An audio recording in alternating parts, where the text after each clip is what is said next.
our staff is tasked with education and outreach to get that message out to businesses and residents. In addition to landfill management, the department provides a variety of community services, including household hazardous waste collection, recycling, composting, illegal dumping cleanup, community cleanups, and graffiti abatement. Our recycling staff helping to coordinate the community summit today, our recycling specialists Kathleen Utter, Sylvia Ferrer, and Lizette Ochoa. We also have volunteer coordinators, George Podolsky and Mike Perez. Mike did the introduction. And then we've also got Silas Carr. He's our professional student intern. So we've got a lot of help from them. We also have a team of volunteers that are, they're been a very good support for us to be able to do as much outreach as we do. So I also want to acknowledge the work of our volunteers and the assistance that they provide. They've been great with engaging the public when we go out and do many of the public education pieces that we do. And you can often see us with our supportive team and volunteers at community events and special waste reduction classes that we offer, like composting, vermicomposting, food waste reduction, green landscaping, green cleaning, and our introduction to environmental justice and introduction to climate change. These are special classes that we schedule throughout the year, but we also, you can always request us to be a guest speaker for any of the events that you might have. So I'm going to scroll on down. So this is our, we wanted to have some special outreach to schools. We know that it's a great opportunity to educate young people and also be able to help some of the schools do some recycling programs to implement at their schools and help with some of your meeting the requirements of SB 1383 in managing your school recycling programs. As I touched on, one of the things we can do, you can schedule a speaker for us to come out and do any of the presentations that we do on composting, vermicomposting. This particular slide is one of our volunteers, Jane, who does the green cleaning. So that she teaches classes on how you can make your own cleaning products that are less toxic out of cleaning or ingredients that you have in your pantry at home. And this is a grassroots program that we did, and it helps support our household reducing hazardous waste and household hazardous waste that may be taken to some of our household hazardous waste cleanups. It also makes things less toxic in your home. You know, if you have little kids that want to help you do some cleaning, it's not going to hurt them to have a spray bottle with some vinegar and water in it to help you do some cleaning. Get them started cleaning earlier, I say. I think it's a good idea. But this program is available.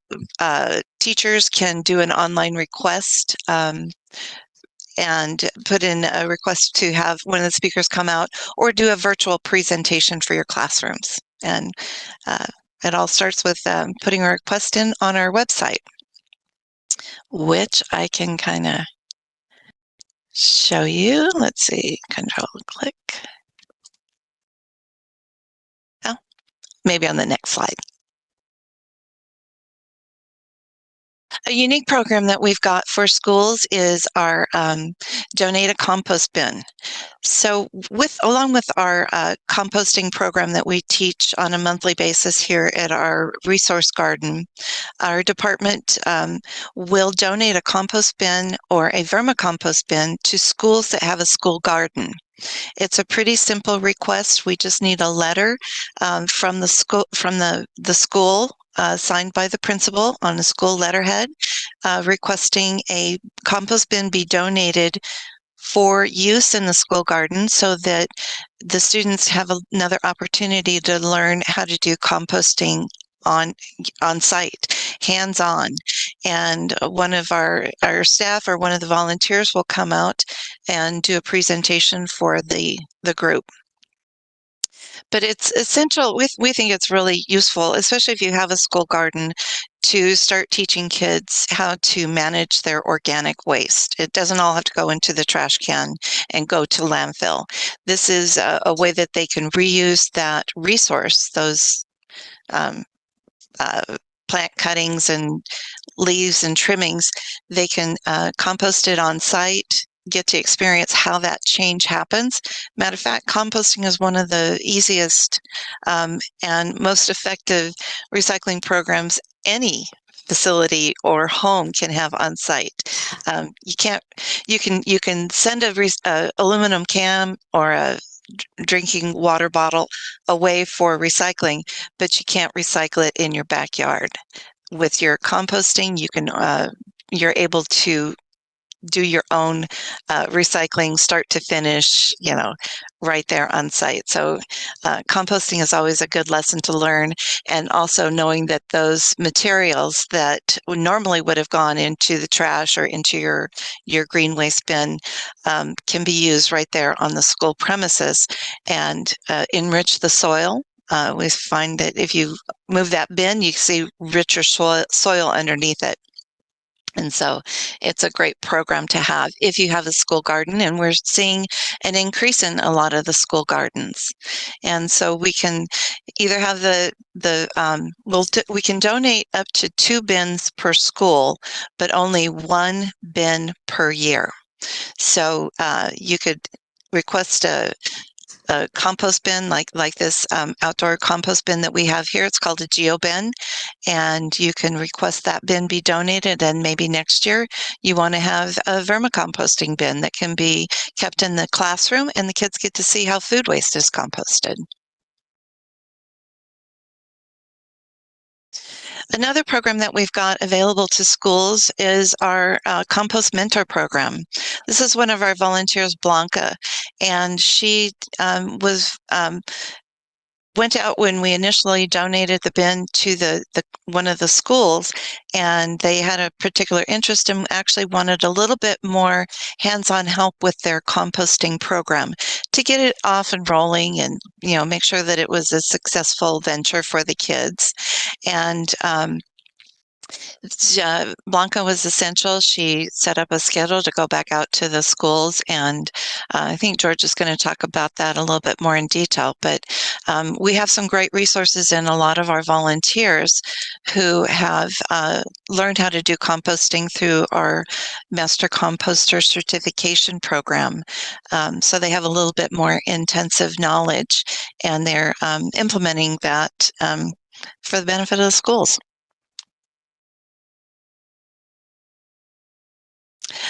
This is kind of an exciting offer that we have for schools, is to visit the Education Center and landfill tour at our Lamb Canyon landfill in Beaumont.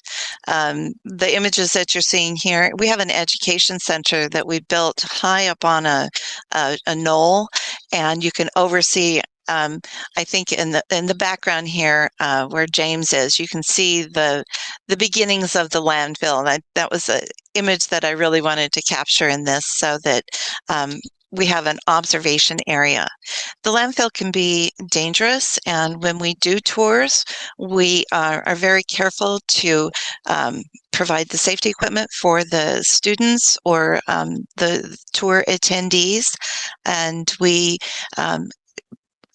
do the full tour as though you were somebody coming in, bringing waste into the landfill, and we get to show you the whole process of coming in through the gate, around through the our waste recycle park, where we have safe areas for residents to empty their waste, and then see some of the operations of the landfill from this observation areas where it's safe, and you get a bird's eye view of what's going on in the landfill.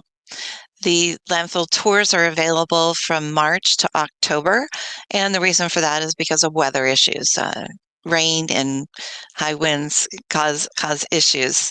If you're interested in doing a landfill tour, we have an online registration for that. You can put in a request and we'll get you scheduled. The tours are free. However, we don't pay for the buses to bring the students. So you would need to schedule that or schedule carpooling or something. Once you get to the landfill, then we would normally transfer all the students, the whole group, onto a tour bus so we can move you around through the landfill safely. The tours at the landfill for schools, generally we want at least 10 people or more, and the tour from start to finish is about an hour and a half. If you're lucky enough, certain times of the year, we're able to, if the falconer is out there, we'll also have an exhibit while he's out there. But it's the falconers are only out there during the season where we have issue with a lot of birds coming into the landfill and feeding on the waste and unfortunately flying off with some of it. We have a smarter lunchroom program where we work with Riverside University Health System Public Health Department. And in concert, we work together to help refine maybe your lunchroom waste collection practices.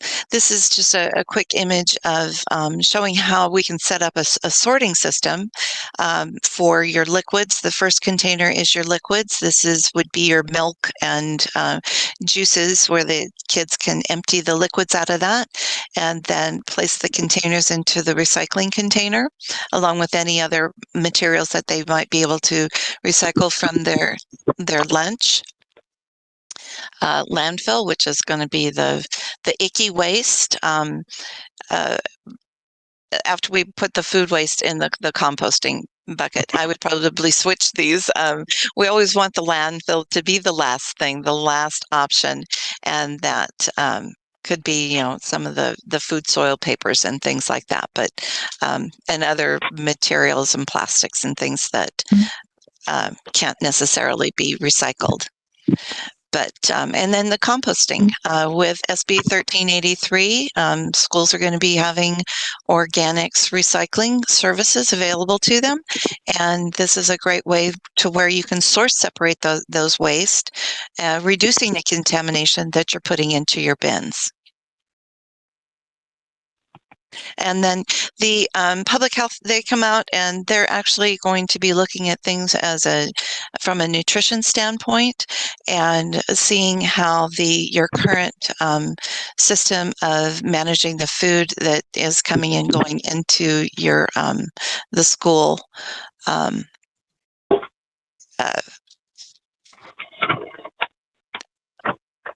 the waste and helping you kind of maybe change some of the ways these school menus and food are presented and managed at the school.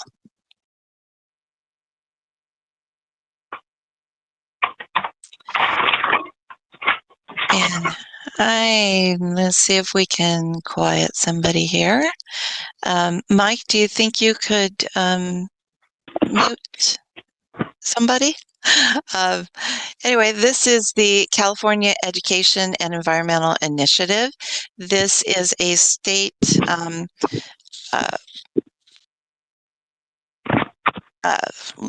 it's a learning and instructive tools. So it offers educational tools for teachers that have a little bit more of an environmental twist to them to do some of the traditional academic subjects. And these are teacher approved. There we go. It's a link to the teacher approved tools that have are useful, the curriculums that can be used. And I think sometimes, whether you maybe even just start around Earth Day and you want to do a little bit something building up to Earth Day and doing a little bit more of an environmental twist on some of the lessons that you're teaching, this website could be useful and could be useful for everyday teaching throughout the year.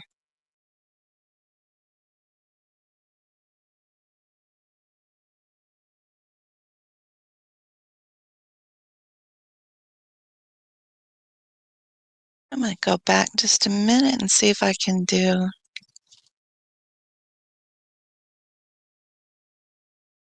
I had some links here to go back to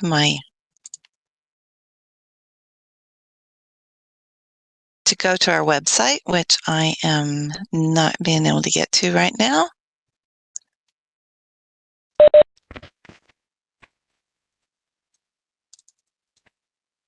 There we go. Okay, so to get to our school resources page on our website, you can go over here to community programs. Stop sharing the one screen. What? Oh, so it won't show the internet? It's not showing it right now. Stop sharing that one and share your desktop. Go share. Oh, wait.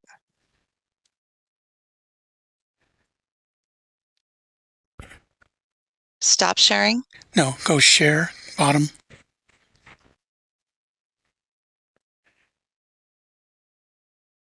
I don't have that up there. Oh, the links are in the chat. Okay. Okay. So I'm going to go back to here. Don't want to leave y'all out there. So anyways, to get to our school resources page, you would go to community outreach and go to school resources.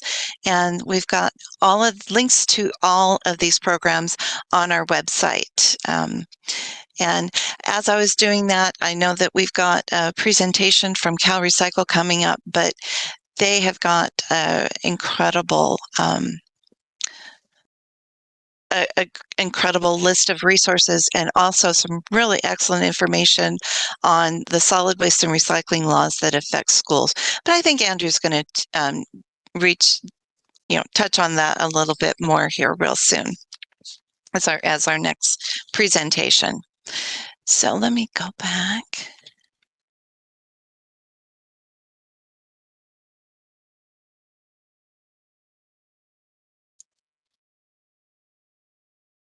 Oops.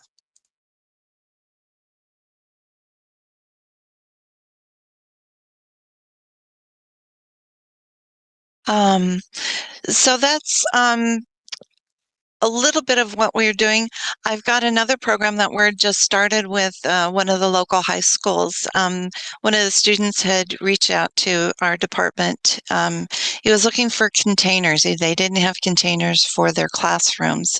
And so we're working on a little pilot project with them and helping them get the tools that they need to build their a successful recycling program at the school.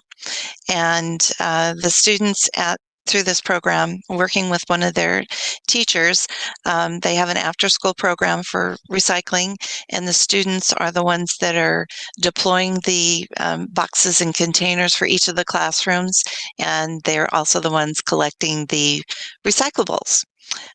Along with general recyclables like papers and cardboard and things like that. They're harvesting the bottles and cans, and they've started generating some revenue. So it's a very new program. Excited to kind of watch and see how they're doing and see if maybe that's something we would be able to expand out to other schools. So stay tuned with us on that. Keep in contact with our department if you have any questions for your schools or need any assistance with anything. So I am going to stop sharing. And we'll go back to the agenda. And I wanted to check the chat and see if were there any questions from anybody.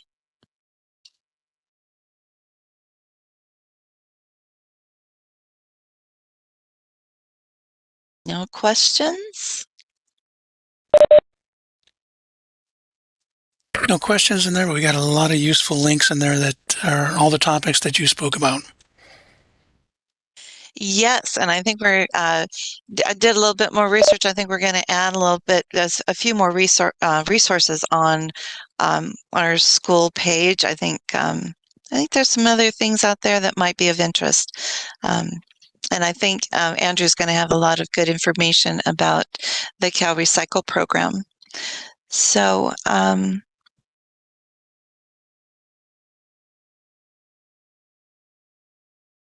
I think over the years, we've worked with several schools on assisting them with implementing composting at their school gardens. And another good resources that we've been in touch with for schools, if you have a school garden that you're thinking of starting, the UC Cooperative Master Gardener Program here in Riverside has been very helpful to schools, getting in some of their volunteers to help with the school garden design, helping teach the kids how to plant, what to plant, when to plant. And they have been a tremendous resource to a lot of the teachers. And again, that's the UC Cooperative Extension in Riverside. And we can probably put a link in the chat when we get there. Thurman Howard is the guy, but I'm sure if you just had didn't have his name, but you wanted to get assistance, they would be more than happy to direct you to Thurman. UC Cooperative Extension is a great resource for any gardening information too. If you have seasonal issues that you're having locally, they can give you a lot of good information on successful gardening and pests and things that may affect your gardening there too.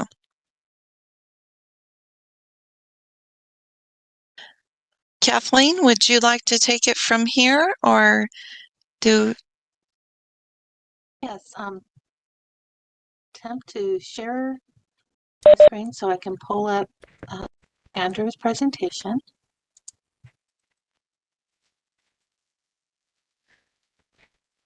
And Mike, I might need some assistance. Got it.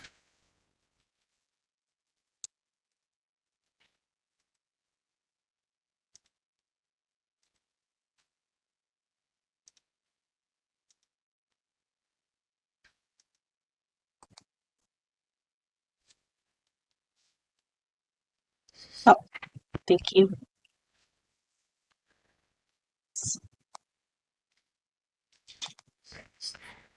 Okay, Kathleen. Okay, so I thank you, Janet. This is my name is Kathleen Nutter. I'm a recycling specialist. Almost giving you our whole department name again. I'm a recycling specialist with the department, and I'm here to introduce Andrew Smyth. He is an environmental scientist for the Department of Resources, Recycling, and Recovery, and it's also known as CalRecycle. And I'm sure everybody's heard CalRecycle quite a bit. Andrew oversees program implementation and regulatory compliance for Riverside County. His hobbies include tennis, Bikram yoga, and travel. And I love the quote that Andrew has included, and we do not inherit the earth from our ancestors. We borrow it from our children, which is from Oscar Wilde. So I would like to welcome Andrew, and let me get your presentation. Thank you so much, Kathleen, and for the efforts here Riverside County is doing. Can everyone hear and see me okay? Yes. Yes, okay. It'll take me just a minute to get your presentation going. I apologize. Not a problem.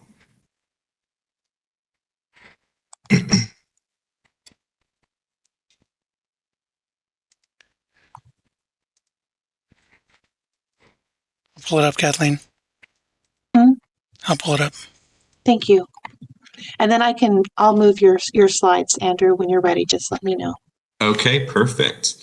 As Kathleen mentioned, again, we're going to be addressing Senate Bill 1383 specifically for local education agencies, and there's a few examples of model programs to build upon what we've already discussed here for this summit. Next slide, please. Many individuals monitor school waste, as we know, including school district administrators concerned about increases in solid waste disposal costs, to recycling conscious teachers and students, and of course, city and county recycling coordinators working with a local school district. There are a number of recycling laws that affect school districts and schools that I will briefly touch on before diving into Senate Bill 1383, which builds on these regulations requirements. The first one would be, one of which is mandatory commercial recycling, also known as AB 341. And this is impacting schools that generate at least 4 cubic yards of municipal solid waste per week. In addition to that, AB 1826, mandatory commercial organics recycling, is impacting schools that generate 2 cubic yards of solid waste per week. And that is 2 cubic yards, again, of trash, recycling, and organics total. Next slide, please. AB 827 is the collection container requirements, and this is impacting schools in areas where recycling and organics is generated. Schools must provide an appropriate container adjacent to the solid waste container to collect and divert recycling and organic waste. And in September of 2016, Jerry Brown set the methane emissions reduction targets for California, SB 1383, in a statewide effort to reduce emissions of short-lived climate pollutants, specifically through the reduction of organic waste disposed by 50% in 2020, and then hopefully by 75% by 2025.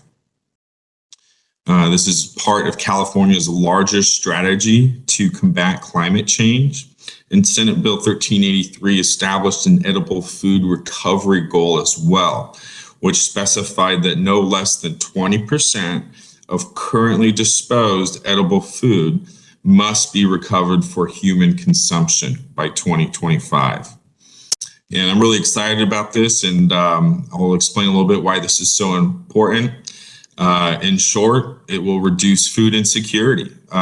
This food insecurity has doubled since COVID, and it'll also reduce super pollutants like methane, which is 84 times more potent than CO2. Recycling organic waste and recovering edible food is a fast track, of course, to combating climate change as well. Next slide, please. Senate Bill 1383 defines a local education agency as a school district, a charter school, or a county office of education that is not subject to the control of city or county regulations as it relates to solid waste. Examples include all public school sites, other facilities such as a school district office, central kitchen, and maintenance and operation locations. Next slide, please. So here's the organic waste requirements under SB 1383 for local education agencies. Local education agencies must either subscribe to collection service or self-haul organic waste. They can have a 3, 2, or single unsegregated collection service, but the service must comply with requirements in Article 3. Local education agencies need to provide containers that conform to the container color and label requirements for the collection of organic waste and non-organic recyclables in all areas where disposal containers are located, except restrooms. The next requirement is to prohibits employees from placing organic waste in a container not designated for organic waste to help minimize contamination and to ensure the maximum amount of organic waste is recovered. Another requirement is periodic inspections and to inspect organic waste containers for contamination. And if the containers are contaminated, inform employees of the requirement to only use those containers for organic waste. This ensures that local education agencies are communicating to employees when containers are contaminated and, when needed, educating employees about the proper use of these containers. And lastly, one additional requirement is to provide information to employees and students on methods for the prevention of organic waste generation. Next slide, please. Additionally, schools and school districts that have on-site food facilities must arrange for edible food recovery starting January 1 of 2024. The law phases food donors in using 2 tiers. And just so we're all clear again, edible food means food intended for human consumption. And I also want to mention, when we specify in the regulations, that nothing requires that edible food be recovered if it does not meet the food safety requirements of the California Retail Food Code. So just because the food is intended for human consumption does not mean it is safe to recover, first of all. And also, it must be intended for human consumption and also meet all of the food safety requirements that are specified in the California Retail Food Code. The photos on the left of this slide were taken from one of CalRecycle's waste prevention and rescue grant recipients.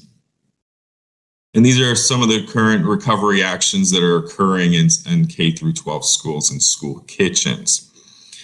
To showing a contrast, the food on the right is for an unsupervised open buffet line where customers serve themselves. Most county health departments would not allow that food to be donated, as it is seen on this slide. I'm going to go ahead and jump into some additional examples. Next slide, please. As you can see, the few approaches for separation and recovery of food. Food shares table and sorting station. This would allow for easy distribution on site and potential recovery of unused, uncollected food from the lunch meal, etc. Next slide, please. I'm going to go ahead and touch upon another exemplary program. This one is coming from Northern California, Davis Unified School District.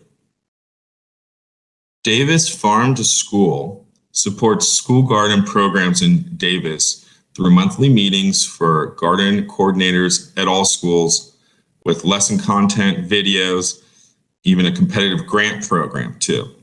The Farm to School, in conjunction with the Unified School District, has a district-wide waste reduction recycling program. It's called Davis RISE, and RISE is an acronym for Recycling is Simply Elementary. I love it.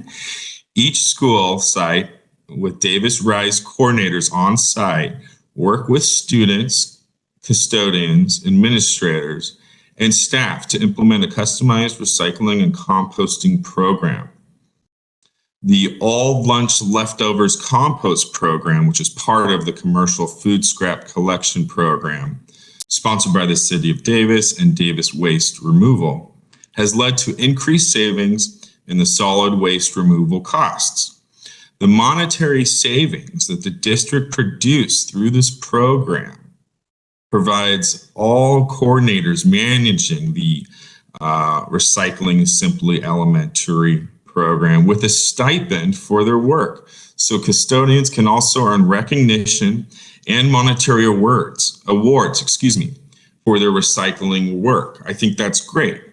Implementation of any program requires additional efforts, and with these cost savings, it's great to hear that those hard works can be rewarded. Next slide, please. Another example is coming from Alameda. And it's this location, this school is Bay Farm School, who has implemented an efficient 3-stream waste diversion program that diverts almost 90%, I'm told 85% of solid waste from the landfill.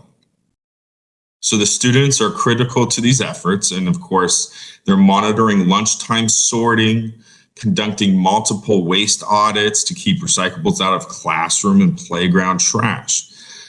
Bay Farm's Outdoor Learning Center is managed by a full-time garden teacher, and all students regularly learn outdoors.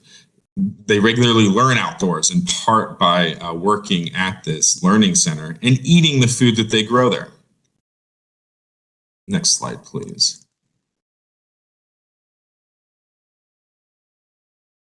Another exemplary program I wanted to share is the Manhattan Beach Unified District, who has documented a 33% reduction in non-transportation energy use and a 44% reduction in greenhouse gas emissions from their 2009 baseline. The district schools are Energy Star certified, and the district diverts 100% of food waste by combining on-site composting in a municipal program that converts food waste into engineered bioslurry used to generate energy. So the district was the first to pilot and implement the parent-initiated programs, Grades of Green, and the link will be available, of course. The district earned a California Green Ribbon Schools Silver Level Award in 2015.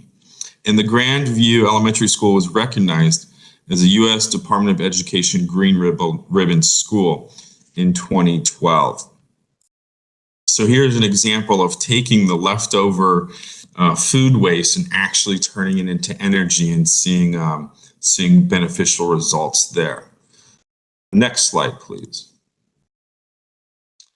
LA Unified School District, just to the west of Riverside, of course, is the second largest in the nation. The LA district enrolls more than 500,000 students from K to 12, and it's about 700 square miles. I understand there's 25 or so smaller municipalities within this district, plus several unincorporated sections of LA. So LA is, again, one of the largest, second largest in the union, in the nation. So in an effort to avoid discarding excess or unused food, the Board of Education passed the Healthy Students, Healthy Families, Healthy Communities resolution to make surplus edible food and edible food waste available to charitable donations and organizations for redistribution. I think that's phenomenal, and that's where it starts, is partnerships between school staff, districts, cities, and counties. And when you have an area of 700 square miles, it's important to build on these partnerships to distribute healthy food to healthy families to create healthy communities. So this was a really great example here coming out from LA. Next slide, please. Let's see here. This is Ramona District, and they participate in a comprehensive food donation and composting program in partnership with the county there in San Diego, the county of San Diego. And benefits of diverting organics from the landfill, just to remind all, is it feeds people, secondary consumption by animals, composting food discards as well, and then students involved in improving the Earth's environment and reducing greenhouse gas emissions. So all the schools here divide kitchen scraps, and then these are kept in buckets with lids, appropriately labeled, and are refrigerated until collection, most likely to minimize the odor as well. And they are then weighed before designating to animal feed or composting each day. And food that is left over from the self-serve fruit and vegetable salad bars, as well as the non-wrapped entrees from the 8 school cafeterias, is also collected for animal feed. And then compost that they do manage is utilized locally there on site in the culinary garden. So they are really doing a closed loop system, and I really like to see that there. If we could get to the next slide, please. Speaking of San Diego County, let's dive into the district, San Diego Unified School District, which spends more than $1.2 million on waste collection each year. And in order to reduce costs and conserve resources, the district operates a district-wide waste reduction and recycling program at more than 180 educational facilities, offices, and departments.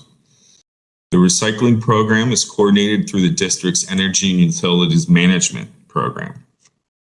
But diving into specifically the edible food recovery program, this offers an avenue for leftover food from the school meal to be diverted from the landfill to local organizations, again, facing food shortages.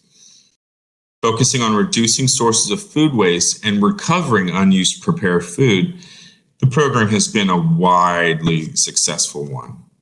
The motto there is love food, not waste, and it's a program also that is in partnership with the district and Feeding San Diego, the local food bank charitable organization there in San Diego. So this partnership with Feeding San Diego and the coordination with the additional local partners, such as San Diego Rescue Mission and a few other smaller ones, are given the opportunity to pick up surplus food from production kitchens throughout the district and then redistribute it in their more local neighborhoods and communities for consumption.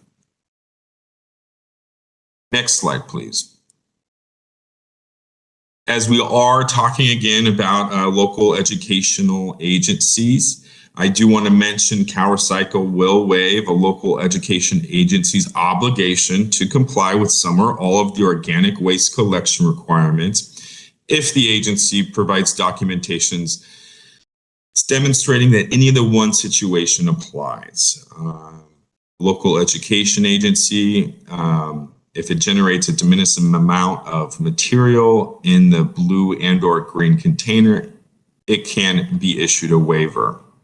And those amounts are solid waste that is 2 cubic yards or more a week, and organic waste is less than 20 gallons per week. Also, if solid waste is less than 2 cubic yards per week and organic waste is less than 10 gallons per week, there is a waiver under the de minimis amount that is possible to achieve. Additionally, a space waiver can be granted for a local education agency if it provides documentation that there is inadequate space for separate organic waste containers. And let's see here. We do also have additional waivers that an LEA can apply for under 18984.12 within the regulation of SB 1383. They would not have to comply with requirements in Article 5, and the agency will need to submit a request to CalRecycle to review this. And this is done because if a jurisdiction in the areas that do not have to comply with Article 3 of organic waste collection, well, then there would be no collection services available for that local education agency to utilize.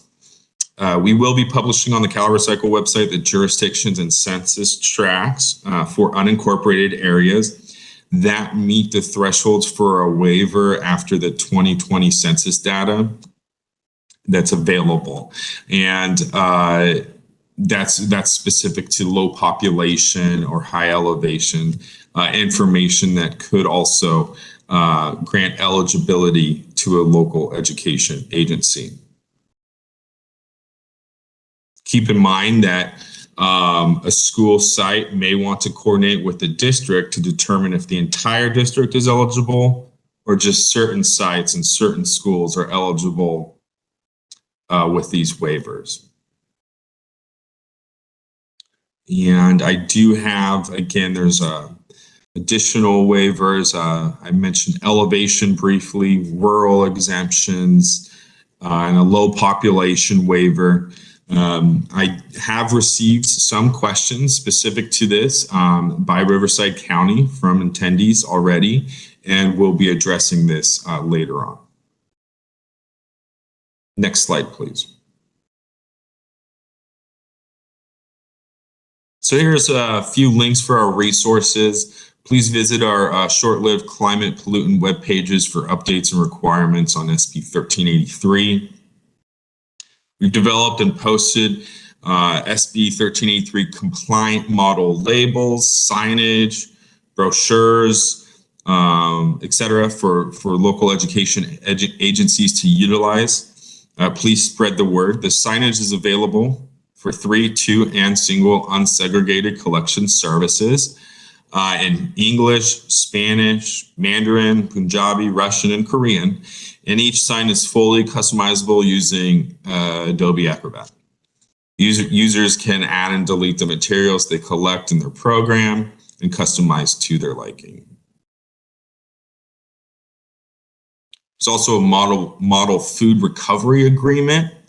When local educational agencies pursue partnerships locally with charitable organizations or food banks, a food recovery agreement is something, a template that would be great to have in place. We continue to develop and share best management practices for local education agencies. We have a host of school waste reduction pages that include case studies, model programs, award programs, and tips so that you do not have to recreate the wheel. And we encourage everyone of the likes to visit these websites and pull any information and marketing tools that they wish. Next slide, please. We also have some additional material on CalRecycle's YouTube page. Please feel free to send it to anyone in your school district or use it as a training tool. And to stay up to date with additional materials, you can sign up for the short-lived climate pollutant in schools listserv. So we send information out that we believe will be helpful for schools. Like if we hear something about a grant program, we'll send that information along. Eligibility, due dates, all those details, we automatically blast those onto the listserv attendees. So please, I encourage everyone to sign up there. We have CalRecycle staff currently assigned to every city and county across the state. They are your points of contact if you need assistance in implementing a school program or updating a current one. We want our schools to be successful, and we are here to provide technical assistance if you need it. Next slide, please.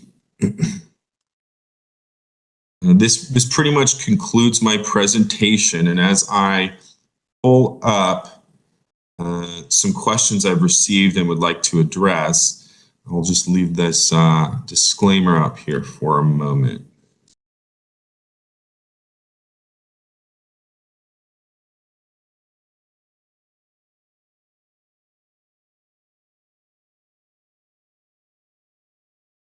So if you have any questions at this time, please submit them into the chat. I have a few I'd like to read out right now and address. Any links that I reference that are outside of the presentation you've seen will be sent to the host for further distribution at the end of my presentation. As I'm not going to spell out links for everyone, but I will make the document available for you. The first question that I've received is, do we still need to comply with edible food requirements if we do not have a kitchen at our school? And the answer is generally no.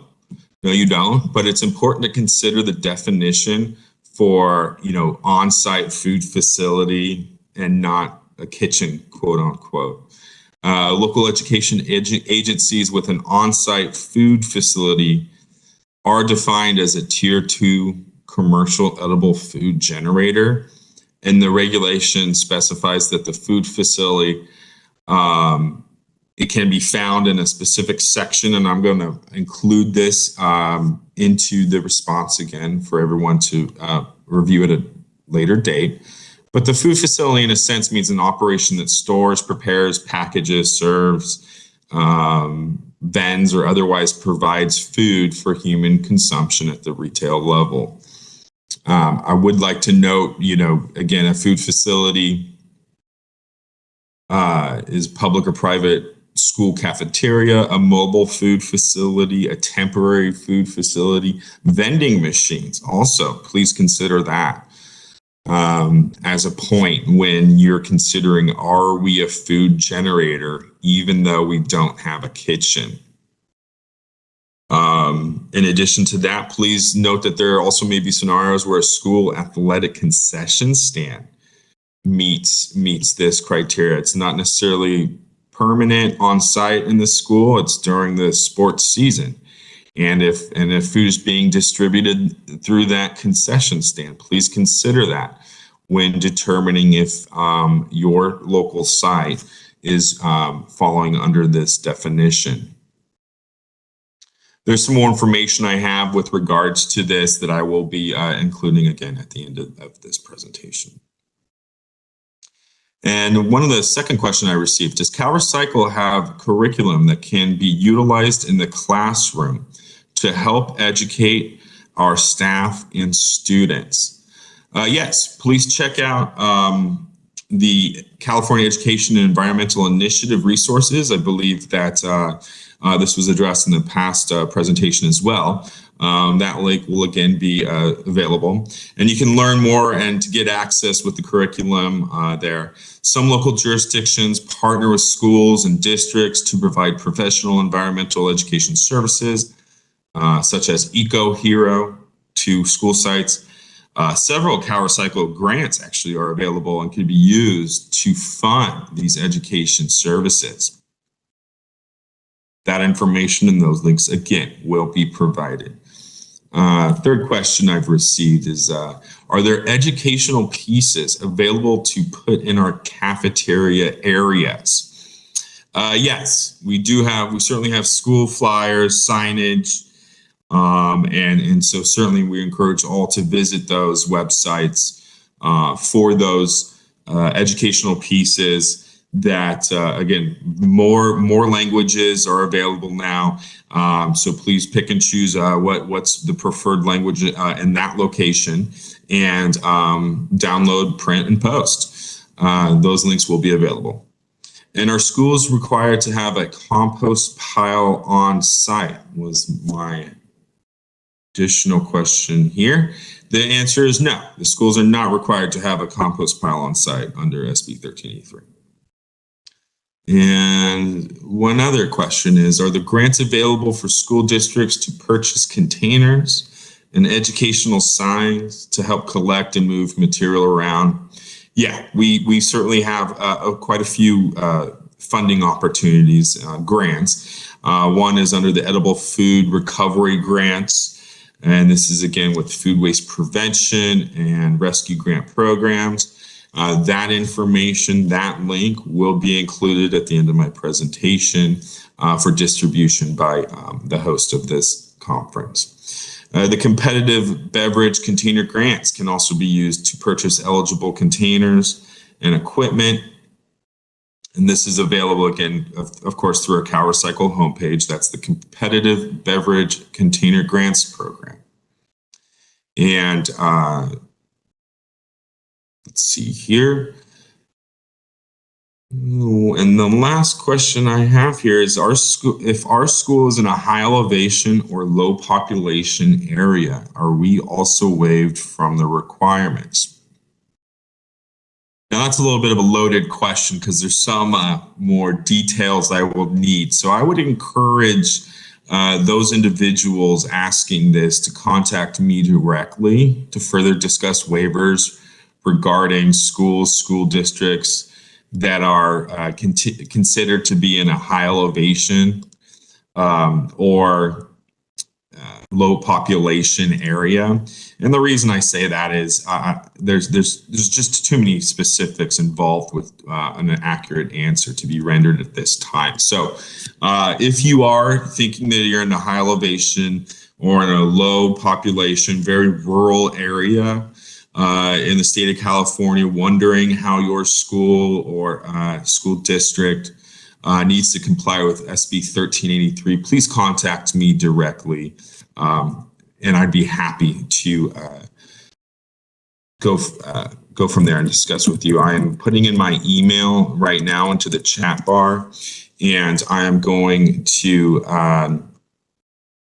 go ahead and ask if anyone else at this time has questions. We do have some questions, and I see that Michelle Ceballos has been helping to answer some of those, but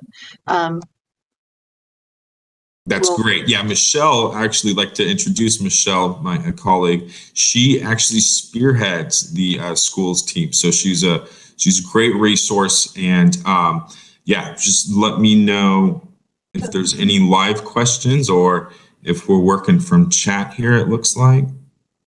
Looks like we have one in the chat.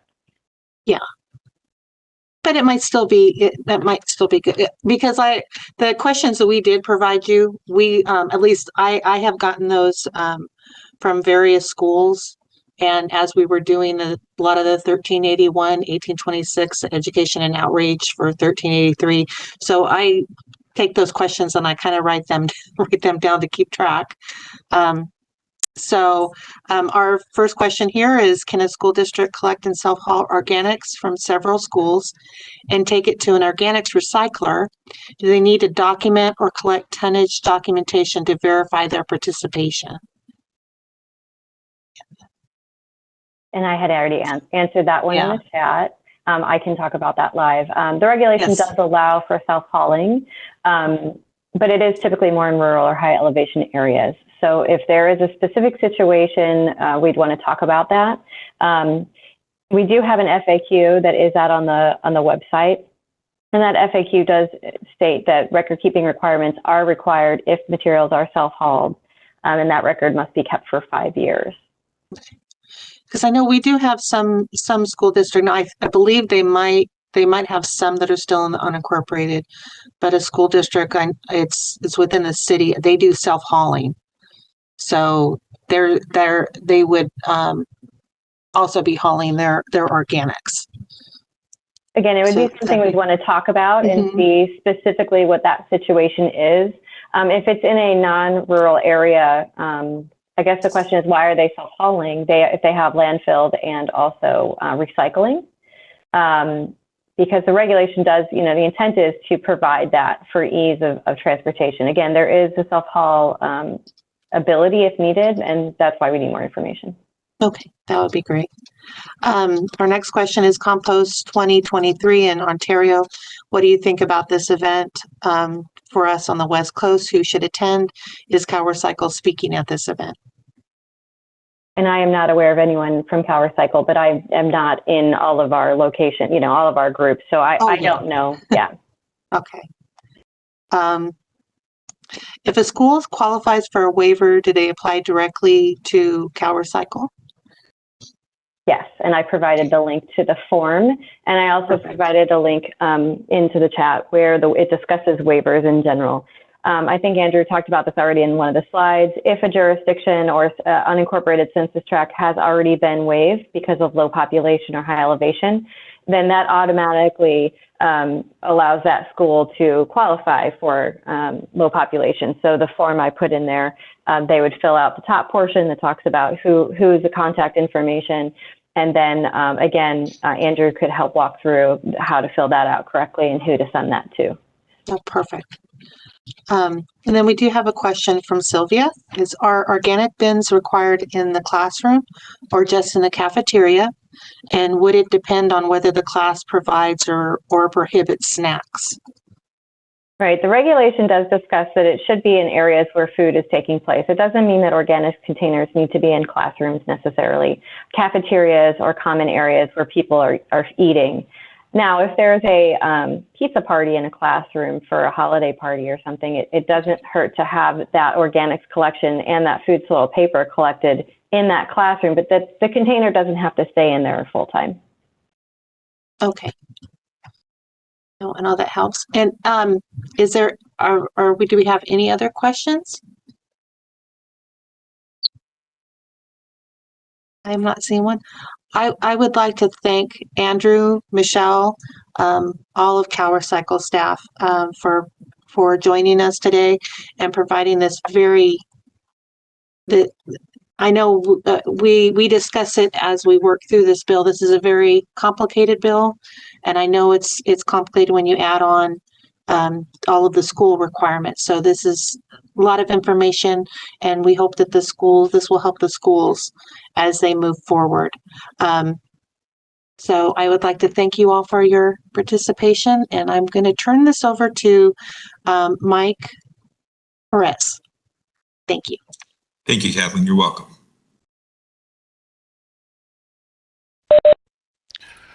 Well, that was awesome. That was some great information there. Really appreciate the time. We're going to take a short break. We're just about on time. So we're going to take a quick break from 10:15 to 10:30. Get back, let you make a restroom run, coffee break, snacks, and at 10:30 we'll be returning for Zero Waste with Organics. Thank you.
Hey, for those of you who are still sitting here and waiting for the break to end, I'm going to run this short video as we got a little bit of time on our hands, so we'll let you take part in this.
Great. Hope you guys all enjoyed that. Like I said, we're just a little bit we're almost on time. We're doing pretty good. So I think we're going to get started with our next speaker. And Kathleen, you want to start? Absolutely. Thank you, Mike. I'd like to introduce Lizette Ochoa. She is a recycling specialist with our department, and she will be introducing our next speaker.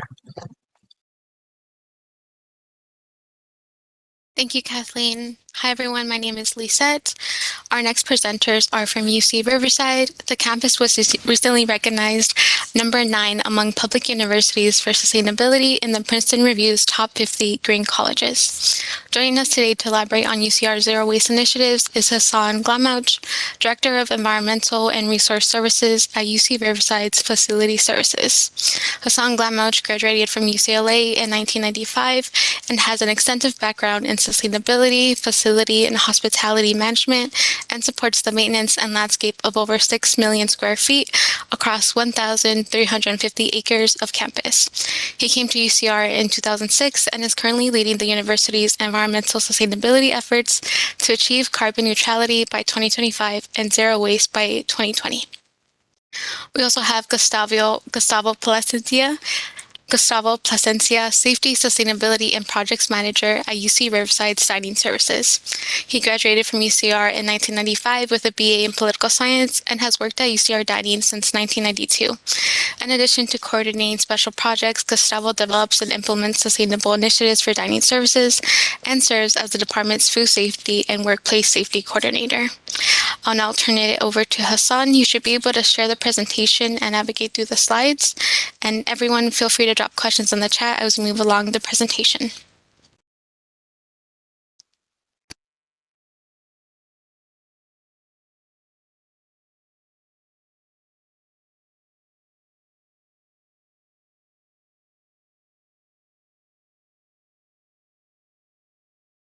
That's what why it's not. There you go.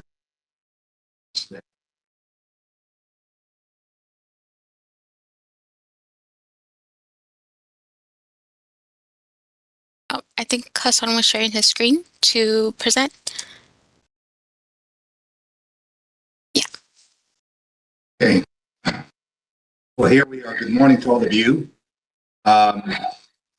And thank you for joining us today. I just want to thank and extend my sincere thanks for the county and the set for inviting us to the summit. And today we're going to go ahead and share with you what are we doing at UCR, doing facility services and dining services. And so you're hearing the same echo that I'm hearing?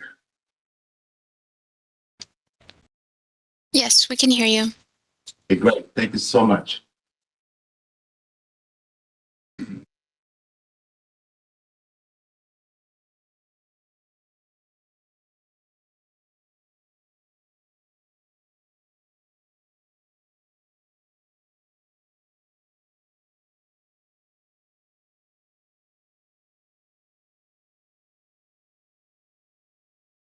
For some reason, it's not.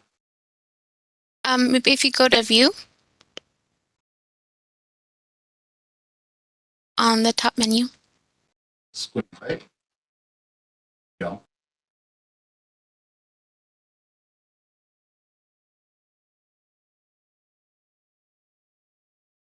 Well, and hey, one more thing. Sorry about that.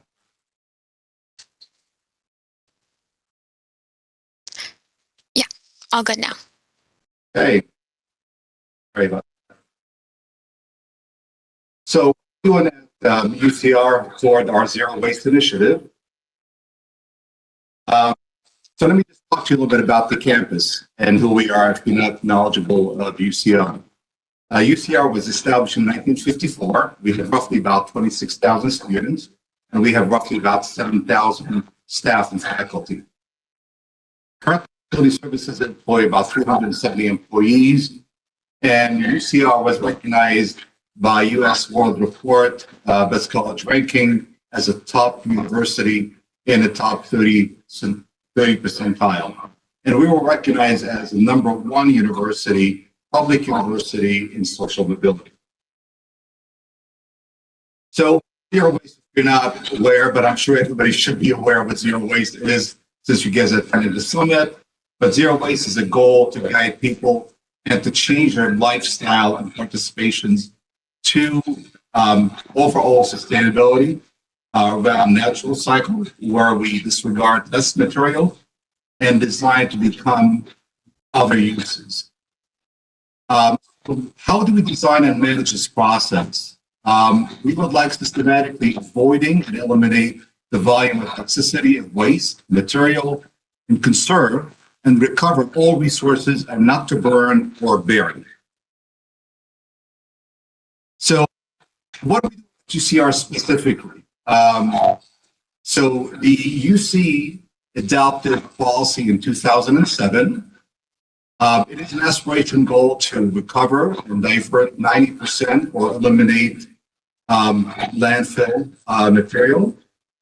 So where do we currently stand? We currently stand at 54%. This is down from 69% after all UCs agreed to eliminate incinerations. So at one time, we were incinerating our way out of getting to zero waste. And we made sure that after the agreement was reached in 2015, that we no longer incinerate and make sure that we adopt a policy that has environmental justice in it, where we don't burn and bury our way out of zero waste. So here's the graph, a little bit small for you, but it just gives you a picture of when we started after the adaptations of the policy, where in 2009 all the way through until 2022, you see where our diversion rate looks like as of 2022. Now, I want to highlight a couple of places where you see a little decline, slowly declining in our effort to diversions. But the big story, in my opinion, is the orange, where you see a decline in overall waste generations. We're still making a great effort into our recycling and composting. And some of the downturn, the reason why we ended up losing some of our effort is we stopped incineration, that's the WTA bar, the red bar. We no longer incinerate, but we lost also traction during the COVID era. Everybody knows about that, but that's a couple of highlights I'm going to share with you. So this is all the historical data that we gather annually throughout, and I'm going to only highlight a few of those. We recycle or move about 200 tons of organics. We recycle almost 650 tons of material. And unfortunately, we still have a ways to go on our landfill effort. So I talked about our 54% diversion is a little bit down from our previous year. So here we go. So we picked up a couple of initiatives that we want to highlight in this presentation. Some of you might be familiar with the big bellies. So the big bellies are more glorified big trash can, but they can provide us with real-time collection notification via Wi-Fi to a desktop or handheld device. You don't have overflow visible waste, eliminate pilfering, so we don't have to have the canners and get into those cans. No wind blowing and access to critters, and increase our recycling and composting and a showcase to our campus, our commitment to sustainability. So more details on those cans. We don't have the big bellies throughout the campus. They're very expensive, by the way, to operate and very expensive to purchase, but it's our commitment to convert from what you see on your left, which is an open containers. These are another standard on our campus, the concrete containers. So as we acquire or obtain additional funding, we are converting and removing some of those old container and we're replacing with the big bellies. And the addition of the composting big bellies now, we add those on only specific location on our campus where we have our food locations. So we're doing the same thing on indoor and outdoor, and we want to make sure that all our effort is recognized by one type of signage and marketing material. What can be compostable? What can you recycle? What kind of goes into a landfill? So these are the same kind of material that we apply for at the campus. So make sure we have one type of message that we utilize. This way there won't be any confusion what goes where. It's complicated. And on the right side, we develop a letter, small one-page flyer where anybody can take with them to educate our campus community what could go where in any of those cans that would provide, which would be called the zero waste stations for the indoor and outdoor location on our campus. We also add large signage on our big bellies to provide the campus community of our effort, more like a common pride of our campus with the citrus heritage and keep the campus green. So those are additional signage that we add on our big bellies to showcase our effort. With that initiative, we also took on indoor type of initiative to collect recyclable, minimize waste, and expand our composting effort. So this is an image of our office, place where I reside at, where we elected to collect all our cans from our side desk tank cans. And this is a location called Annex A. And we set the limit to minimize the amount of trash that's going into a landfill. So you can see from this image just what it used to be. And we elected to remove all those cans in individual bins. And we moved toward a community waste recycling and composting station where we can reduce 15 of those cans. And we end up with 1 combined, what do we call, again, zero station with the same size that you see on those stations indoor. We maximize on the size of the recycling bin and introducing the composting and minimize on the amount of landfill that we collect or we generate on a regular basis. So 15 to 1 or 3 if you combine all of them. So here's the image of what I have on my desk. So this is my trash can to your left. So we will try to encourage everybody to minimize their own waste, and they have to take ownership and be a champion of zero waste. So this is my portion of the presentation. I'm going to turn it over to Gustavo to talk about the dining effort on our campus. Well, thank you, Hassan, and thank you, Lisette, for inviting me to this summit. So I'm going to talk about the dining services food recovery efforts. As you can see on the graph on the left, that's basically the totals for our food waste that we have sent over to composting since 2009. So it adds up to about 2,500 tons of food waste since then, which equals about 2,415 tons of CO2 equivalent greenhouse gas saved to date, which is Sponsored. Yes, thank you so much, Gustavo and Hassan. We did receive a couple of questions in the chat. So Tracy asked, how did the campus population grow during that timeline? And I believe that was in reference to one of the slides with the waste generation graph. So I guess how does population, does it have a potential effect on the amount of waste generated over the years? Go ahead, Gustavo.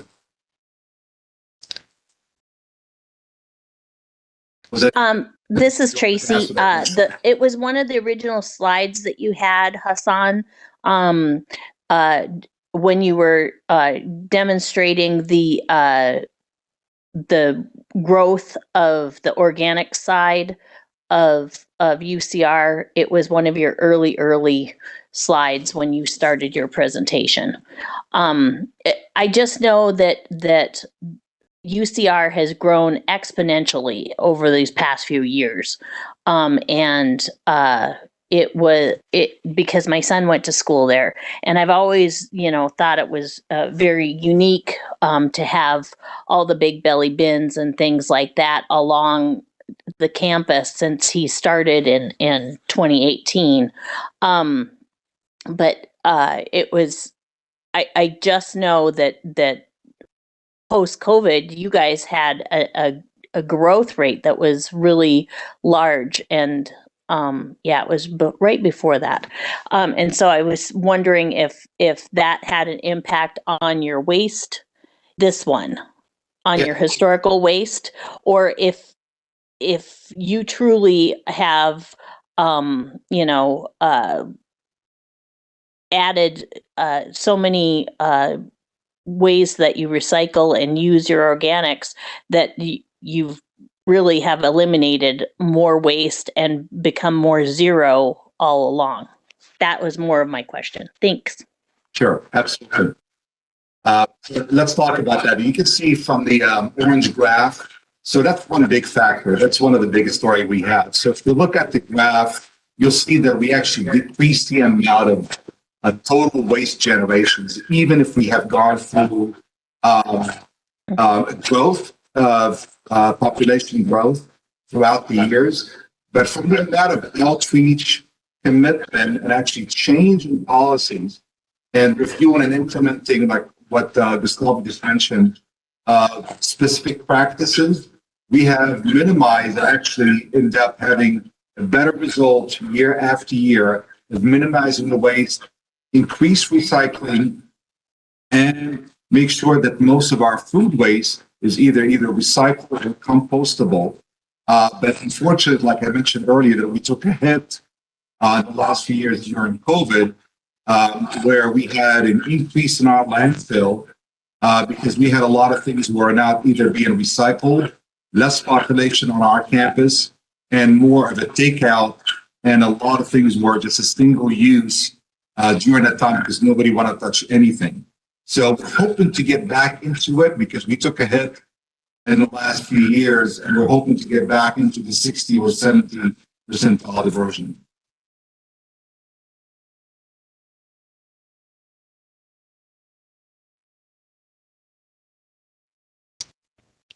All right, thank you. We also have a question from Kathleen. How often do you empty the organic big belly, and do you have any complaints about smell or animal issues with that? Yeah, I can take this on. We're blessed that we have staff on our campus 7 days a week. Even though we have the capability of monitoring those big bellies from our desk, so we don't have to empty it every single day because those big bellies that we purchase, they compact waste and they compact the recycling. But we try to pick up the compost about 3 or 4 times a week because we want to minimize the stress. And again, we're fortunate that we have staff that work on our campus, that they go through our campus almost every single day and pick up the trash recyclable and compostable and move it to a location what we call the transfer station. So we have a commitment to our campus to pick up and make sure minimize the amount of compostable being on campus and minimize the smell, specifically and strategically in the location where we have food generation versus other locations away from food location. We don't have much of those. Sounds good. Another question, does UCR require any food vendors on site to utilize recyclable or compostable cups and utensils, or do they have reusable options available?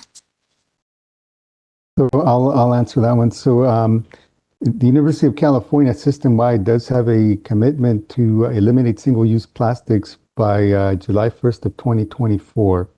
And so that being said, here at UCR, we have worked with our third-party food service vendors here on campus to utilize compostable products. And, we did conduct a waste audit back in 2019, actually not a waste audit, but a audit of the disposables that are being used in 2019. And which basically was me gathering samples from every one of our vendors and then going through every single item and figuring out, whether it was compostable, recyclable, or neither of the above. And And so I was pretty pleased that more than 50% of the items that we were using were compostable. And so we were working with our vendors to switch over the remaining items to compostable items. Then, of course, the pandemic hit and everything kind of came to a halt. So with the College Course students, we are picking up again. And so I've got a student going out and gathering samples of the items because they may have changed with, supply chain issues as a result of the pandemic. They may not be using the same containers they were before. And so we're gathering containers again, and we're going to go back and just analyze, see where we are, and then work with them to comply with the date of going over to these compostable items. So the choice that we have is the items have to be either reusable or locally compostable. And so that poses a challenge because even if an item is certified compostable, or the local composting facility may not be able to handle it. So at that point, it is better to send a compostable item to the landfill than it would be to send plastic to the landfill. So we're still going to eliminate the single-use plastics wherever we can. We wish we could, use reusables everywhere, but the fact is there's there's some locations that don't have adequate dishwashing facilities to take on the additional volume of dishes. Plus staffing is still an issue that we're recovering from the effects of the pandemic. We haven't been able to open all of our dining facilities simply because we just don't have enough staff. We're always actively recruiting, but it's still challenging out there in the industry. That's awesome to hear. I think we have time just for one final question. And my question is, what advice and tips do you have for other educational institutions interested in reinforcing the recycling and food recovery programs? So it could be just some quick tips. I would say pick a champion. I would say just have a lot of faculty, staff, students who are actually committed to the cause and support them in any way, shape, or form to make sure that others can join the club. I also want to mention that beyond having champions to do the heavy lifting, everybody needs to join in and make a small or any kind of contribution to the effort, and eventually you'll get there. Again, take a small bite out of the elephant, and eventually you'll be able to have the whole community joining and having much better contributions. One more thing that I would like to add is make sure you celebrate the achievement and try to target the negative leftover that we need to achieve. So that would be my recommendation. Gustavo? Oh, absolutely. I mean, it's just like Hassan said, it takes, collaborating, which we've been very fortunate over the years working with Hassan and his team, helping us with meeting our goals.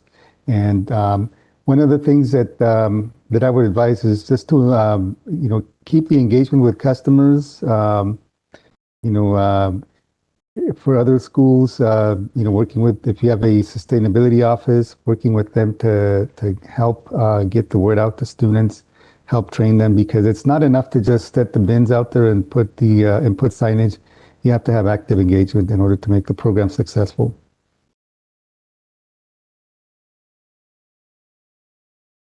All right. Thank you so much, Hassan and Gustavo. Sylvia dropped a comment saying that half of the staff, including myself, is from UCR or graduate from UCR.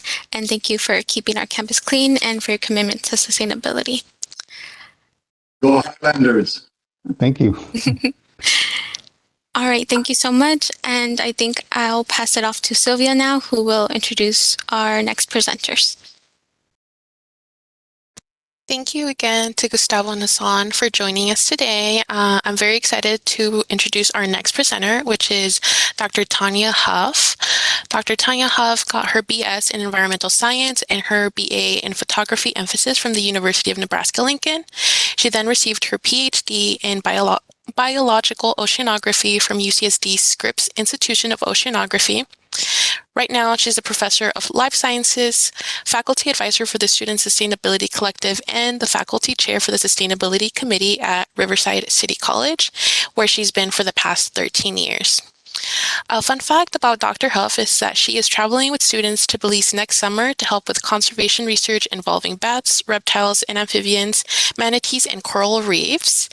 So she stays very busy. Dr. Huff, you can go ahead and share your screen. If you have any issues, I also have your presentation and I can share it. Oh, yes, I thought that you were going to have it ready, so I did not. I'm sorry. I got it. No worries.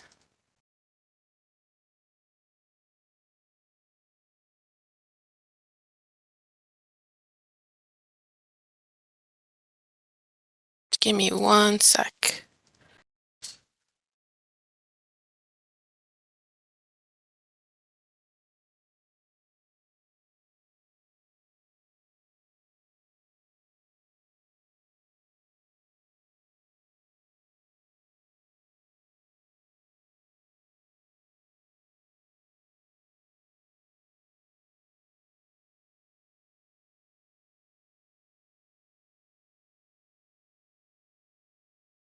All right, so here we are. Can everybody see that?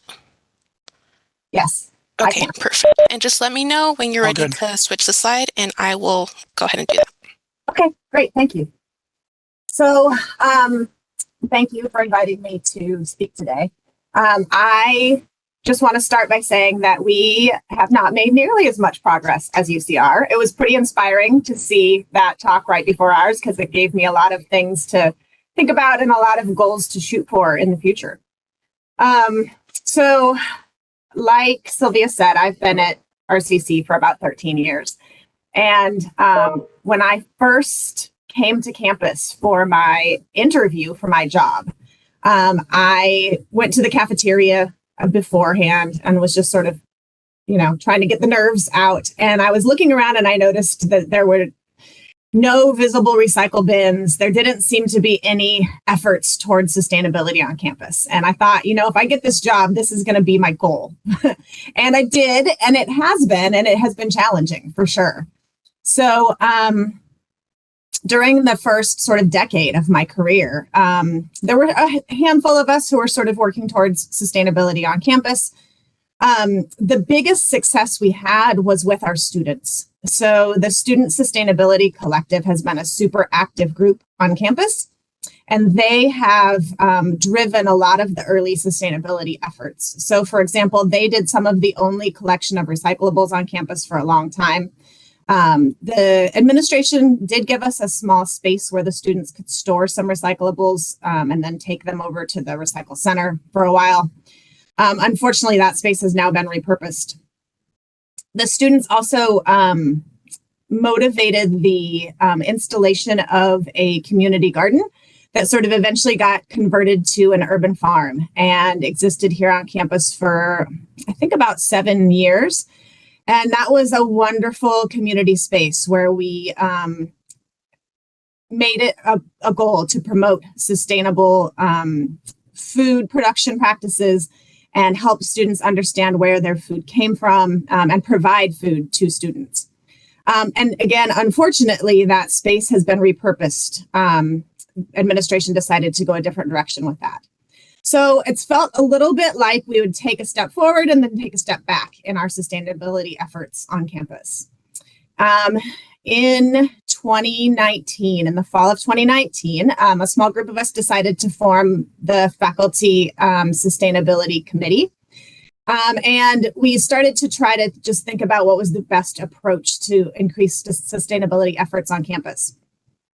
And then we made a little bit of progress. We just sort of had some ideas, and then the pandemic happened. And so we sort of tried to continue what we could from home. But luckily, around that time, the district decided to make a commitment to sustainability. So if you want to go ahead and go to the next slide. It's been almost 2 years ago now, in January of 2021, the district started its planning process for our sustainability and climate action plan. So they hired a consulting company, and then we formed a district committee that includes administrators, from all three campuses, faculty from all three campuses, classified professionals from all three campuses, district administration, and then students as well. And we've gone through a very extensive planning process. So the initial sort of steps for this were to decide what areas were most important to the three campuses, since our three campuses are a little bit different from one another. And so the consulting company did meetings with various groups on all three campuses. They met with students, they met with our leadership councils, and all sorts of things to try to isolate our priorities. Then since that time, the district committee has been trying to formulate this action plan. So the final draft is being polished up just this week, in fact, and it will hopefully go to the Board of Trustees in December, fingers crossed, so it should be approved. And it's really my hope that having this official plan in place will give us some teeth to move forward with some of our sustainability efforts. Next slide, please. So during this process, the district really committed to this triple bottom line approach to sustainability planning, which has been very nice to see. So I'm sure all of you are familiar with this approach, but the idea is that we're not only worried about the sort of environmental aspects of the various issues, but we're also thinking about fiscal responsibility and then social equity. And so just to give you an example, one place where we really have made a little bit of progress recently is in creating a solar plan for all three campuses. So there is a plan in place, and I just learned on Monday that installation of some solar carport shades is moving forward here on the RCC campus. So that will be the first solar power generation to be added to our campus. And so it's pretty exciting. They are surveying the parking lots beginning next week, and they're expecting installation of those panels over the next couple of years. So during the sort of thought process about this, reducing our carbon footprint, of course, environmental stewardship was important to us, but also fiscal responsibility. So in creating this solar plan, we really had to show that in the long run, it would save the district money, in the 10-year sort of long run. And in terms of social equity, just thinking about the fact that particularly RCC is the most urban of the three campuses. And we live in an area that has, quite poor air quality. And by addressing our carbon footprint, we could sort of reduce the disproportionate effects of that poor air quality on our student population who mostly lives in this very urban area. Okay, if you want to go ahead and flip, please. Through that extensive planning process, we isolated 10 impact areas for the RCC campus to be included in our sustainability and climate action plan. So these include academics, decarbonization and climate justice, waste minimization and procurement, partnerships, trust and transparency, equity and social justice, water and ecosystems, engagement, health and well-being, and resiliency. So from the perspective of the Sustainability Committee, as we are working towards implementing this Sustainability and Climate Action Plan, hopefully after it's given board approval, we really felt like the first thing we needed to do was raise awareness on our campus.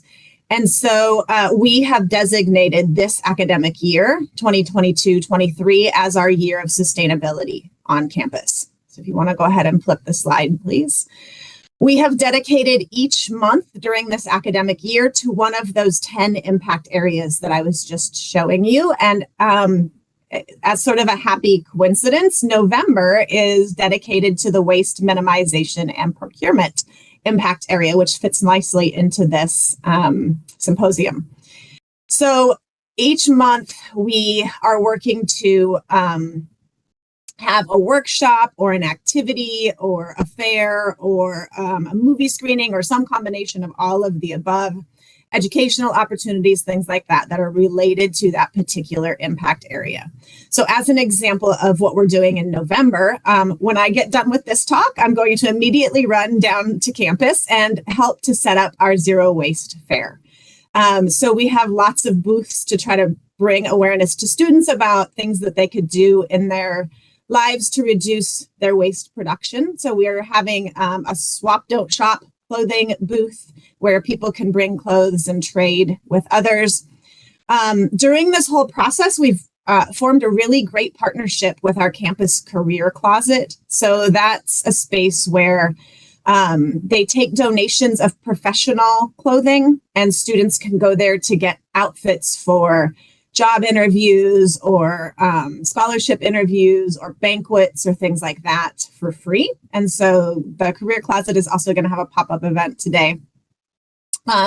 In the spring, we had a fundraiser to purchase menstrual cups, and then we're going to do a giveaway and an educational booth about those today. The students motivated a sustainable pet care booth, which I found really interesting. I didn't have a lot of knowledge about this before today. And then we created guides linked to QR codes for low waste gift giving and then sustainable holiday meals. We're having a tap water versus bottled water taste testing booth, and then our Test Our Your Recycling IQ booth. So we have a whole bunch of recyclables for students to try to sort. Next, please. Through this process, I think our biggest challenges have been getting buy-in from administration first, and even with that buy-in, having many of these initiatives become a priority. And even when they are a priority, then finding funding to support those initiatives. So we have had some real struggles with particular administrators who have, for whatever reason, not been on board with implementing sustainable policies on campus.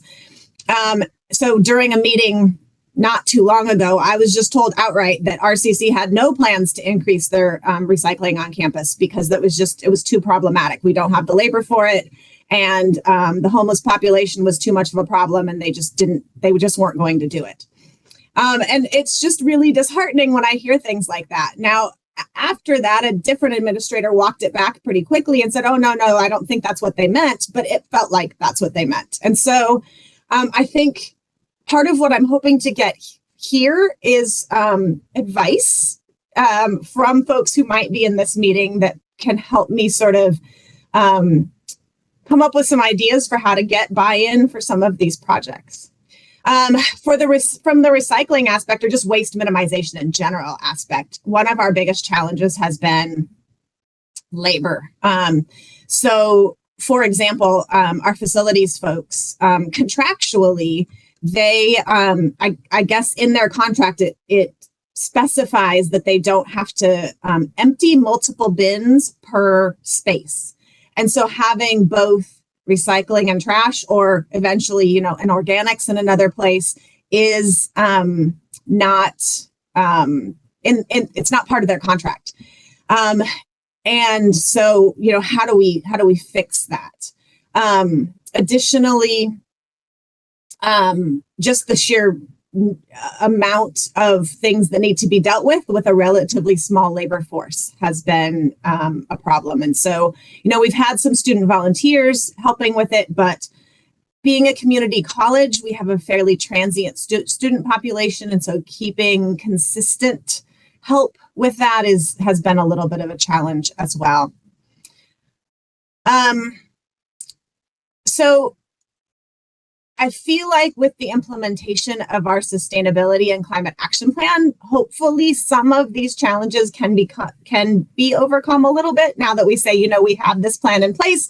We have shown our commitment to increasing our sustainability efforts. Maybe that will help drive some of this forward. Next slide, please. Thank you. We have in the recent past had some really great successes that I'm pretty proud of. So prior to the implementation of our SCAP, the Sustainability Committee wanted to try to figure out a way to communicate about sustainability issues without just adding email to everybody's inbox, because we all know we all have too much email.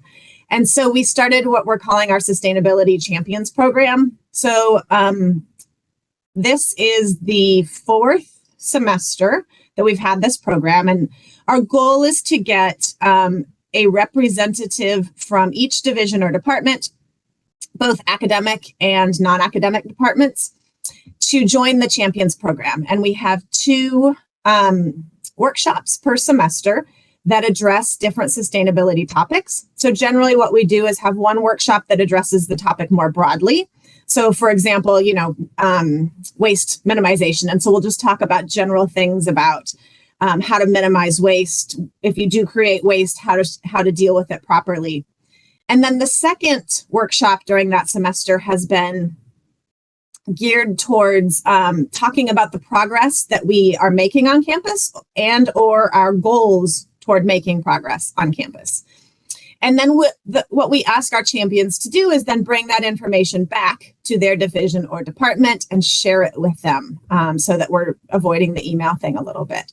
And that has been a super successful program. We've had really nice involvement from lots of people in that, and they get pretty excited about some of our projects and do a great job of sharing our information.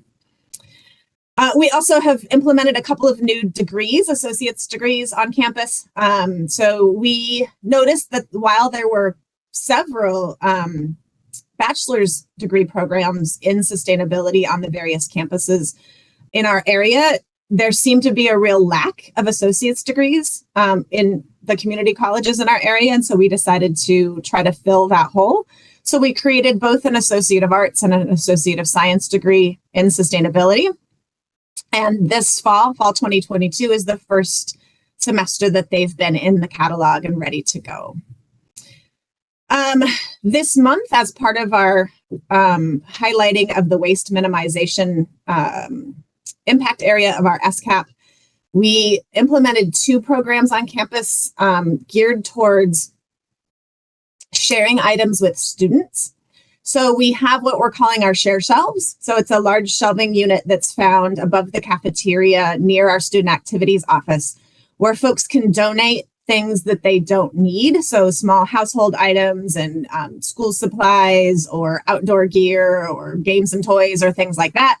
And then people who need them can take them. So it's literally just a open shelving unit. If you need something, you can go and take it. If you have something to leave, you can leave it. And we have faculty members who have volunteered to monitor those shelves on a daily basis so they don't get messy or cause any extra work for our facilities folks. And then for larger items, we've started a group on Discord, a Buy Nothing group. So Buy Nothing is a nationwide program to create community by gifting. And so there's no selling or trading allowed in the Buy Nothing model. It's just asking and giving of both items and services. And so we're trying to promote that gifting economy on our campus.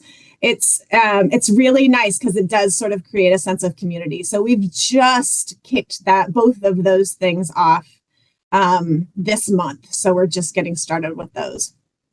But I just want to point out that this is another example where it felt maybe a little harder than it should have to get this going on our campus. So it took us about a year and a half to get through the approval process to get both of those implemented on our campus.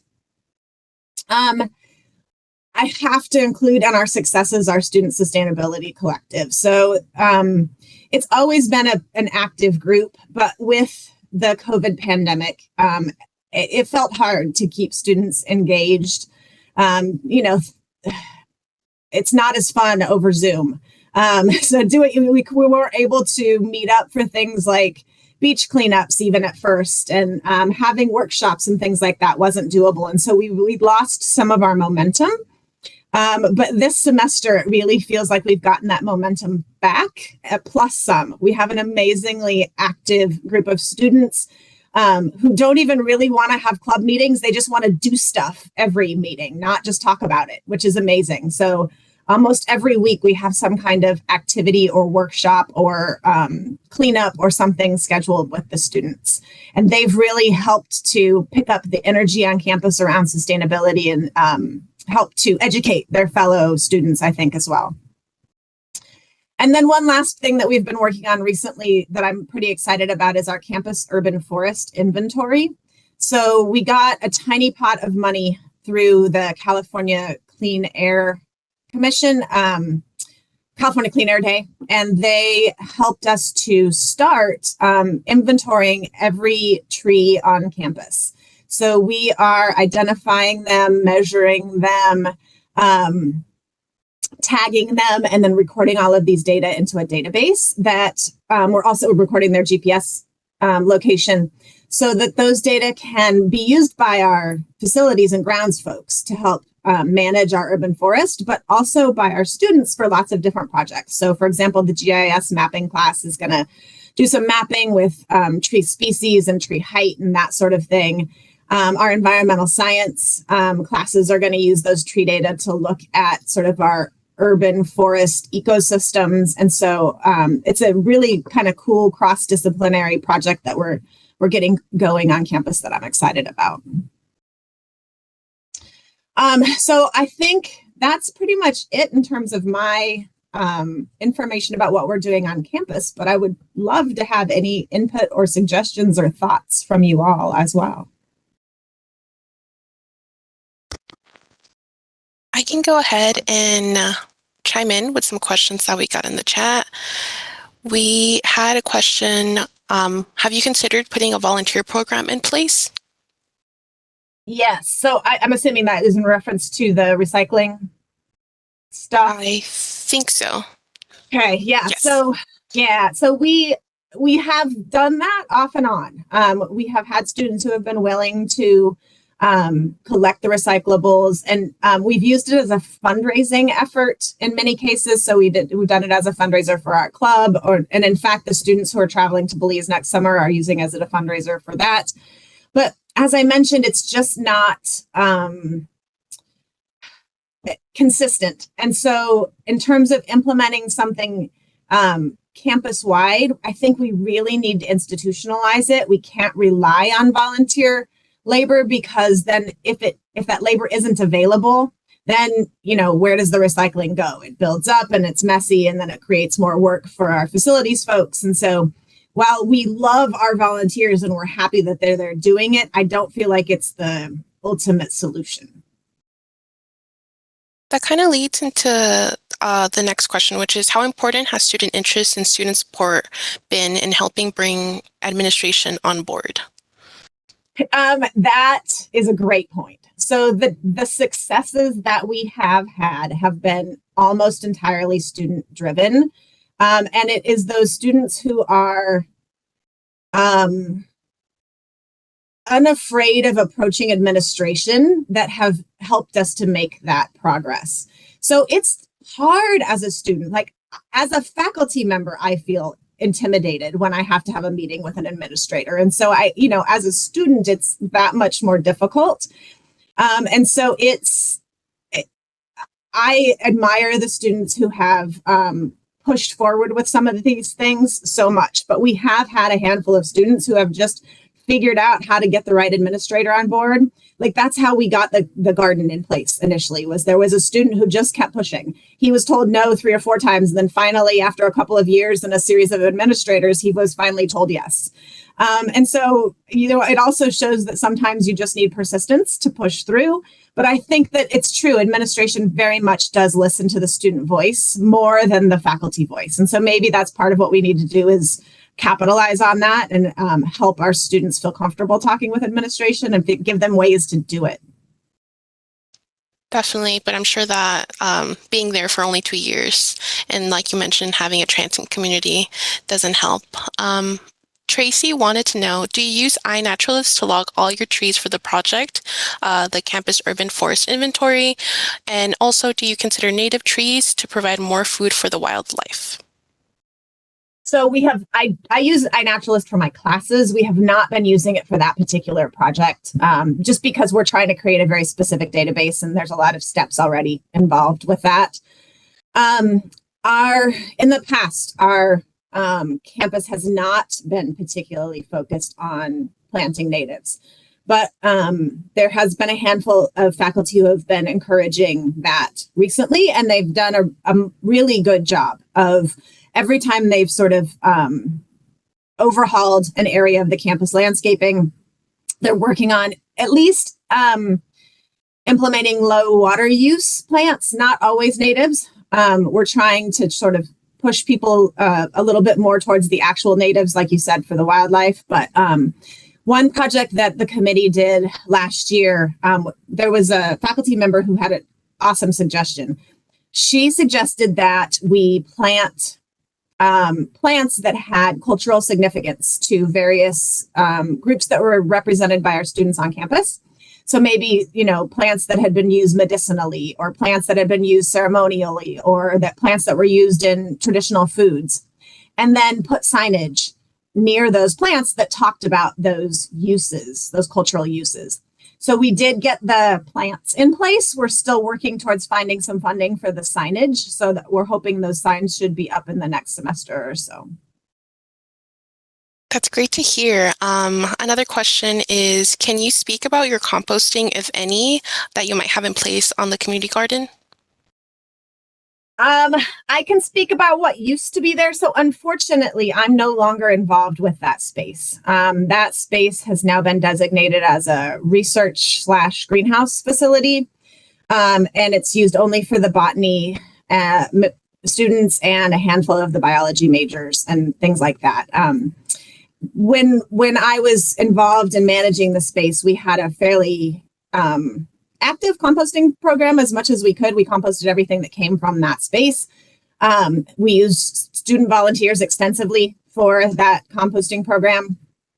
Now I'm not aware of a lot going on down there. And in terms of like composting anywhere else on campus, we just contract with Burtech and they take our green waste. We don't do any on campus composting. Got it. And you mentioned that with all the different campuses, there are different needs. Are different programs in place in different campuses, or is it pretty much uniform throughout?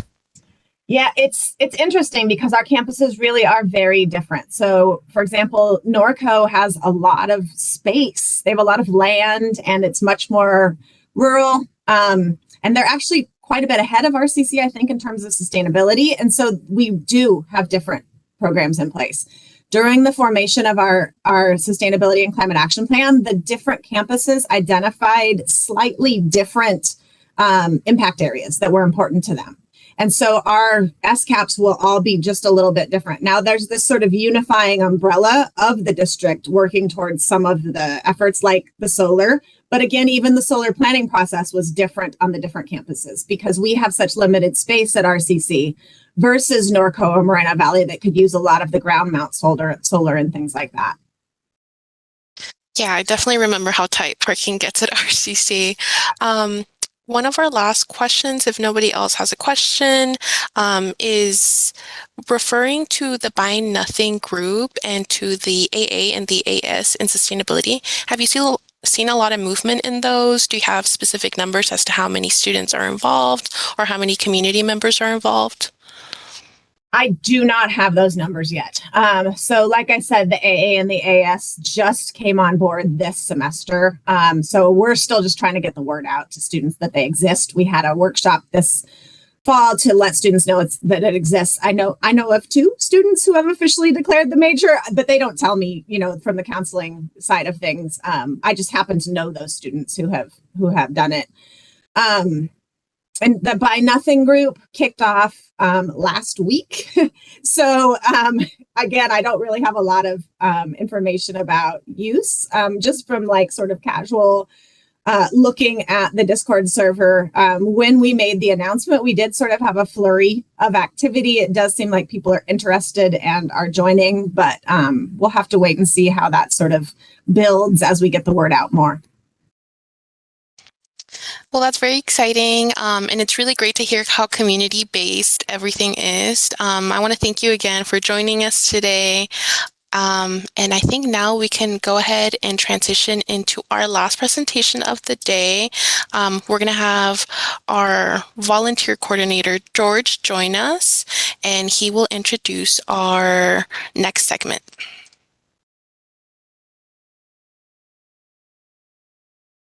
Hey. Good morning, everybody. My name is George Podolsky. I'm one of the volunteer services coordinators. We're going to be talking about composting and recycling in schools.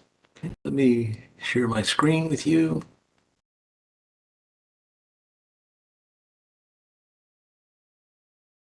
George? Yes.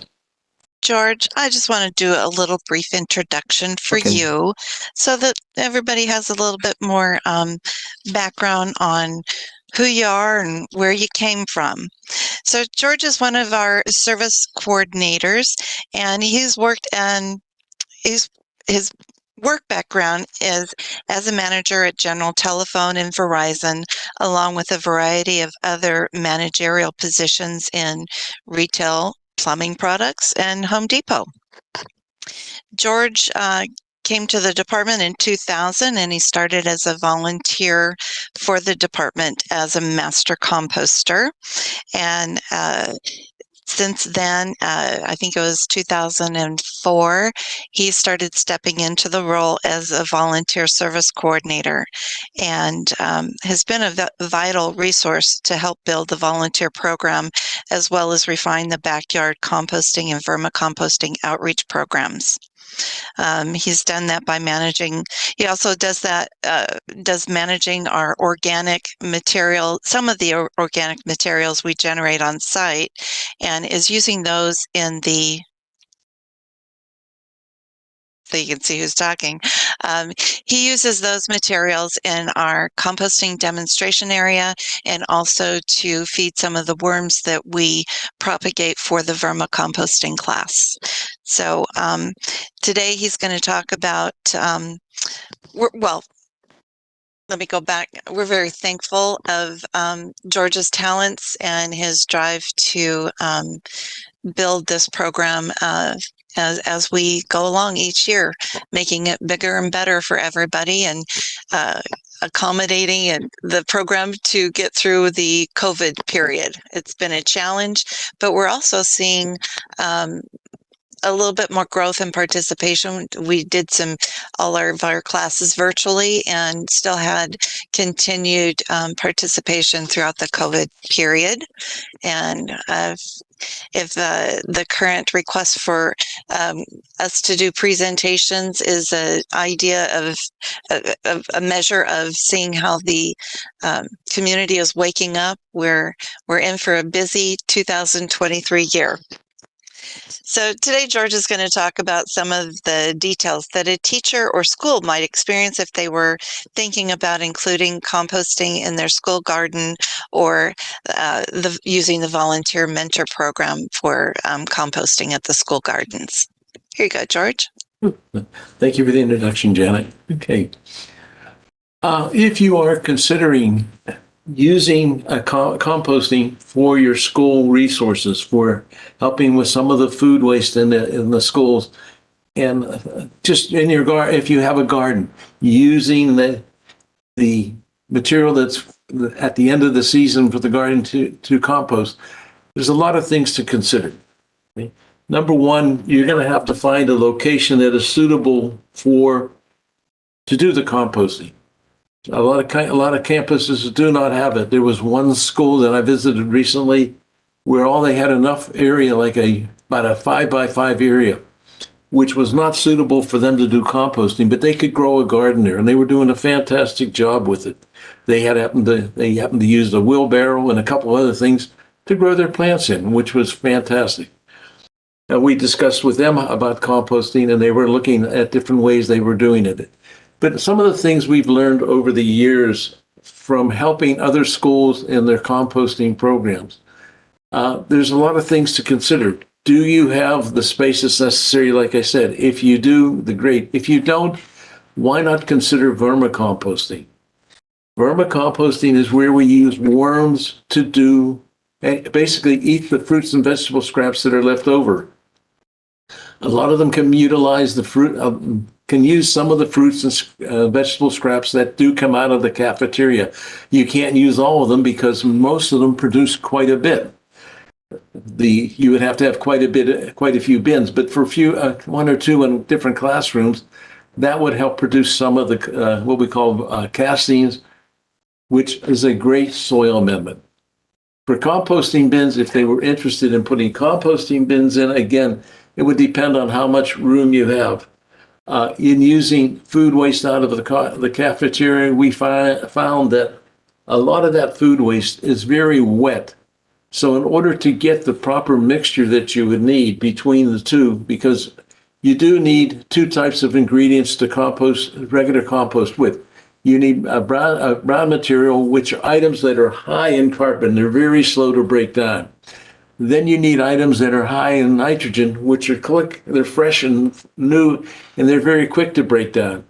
Well, when you start combining these two together, yes, but if let's say you have the food waste from a cafeteria, which is very wet, you're going to have to add quite a bit more of the brown material to absorb that wetness.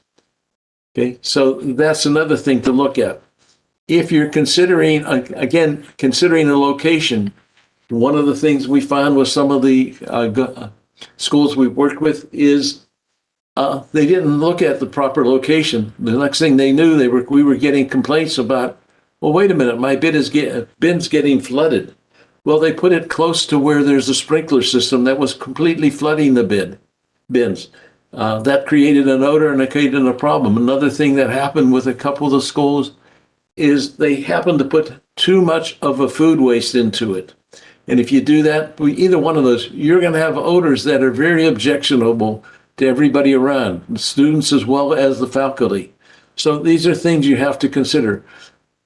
When considering starting a composting in a school, we would be glad to come out and sit down and discuss it with you.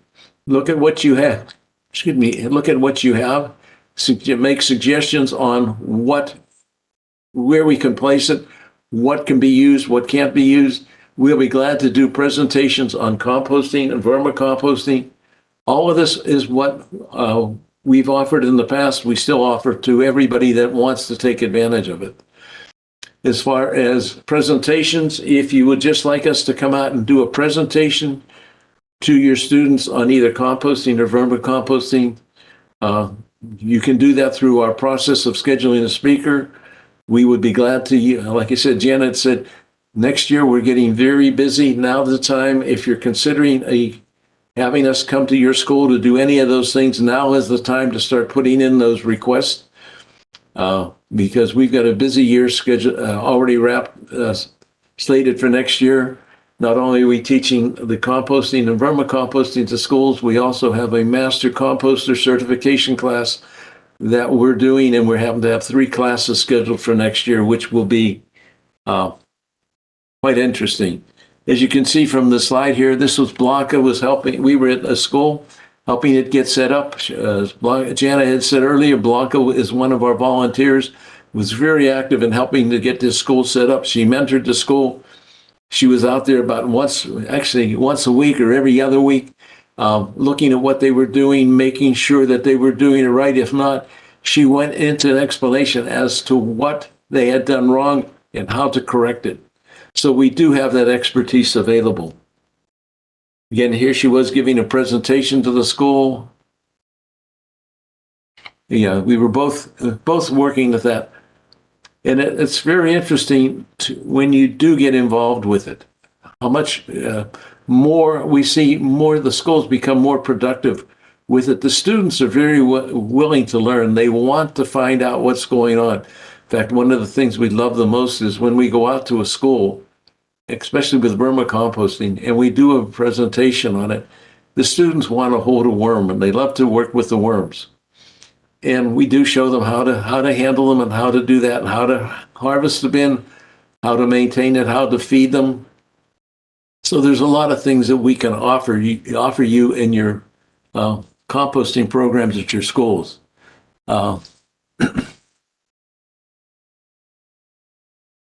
Excuse me.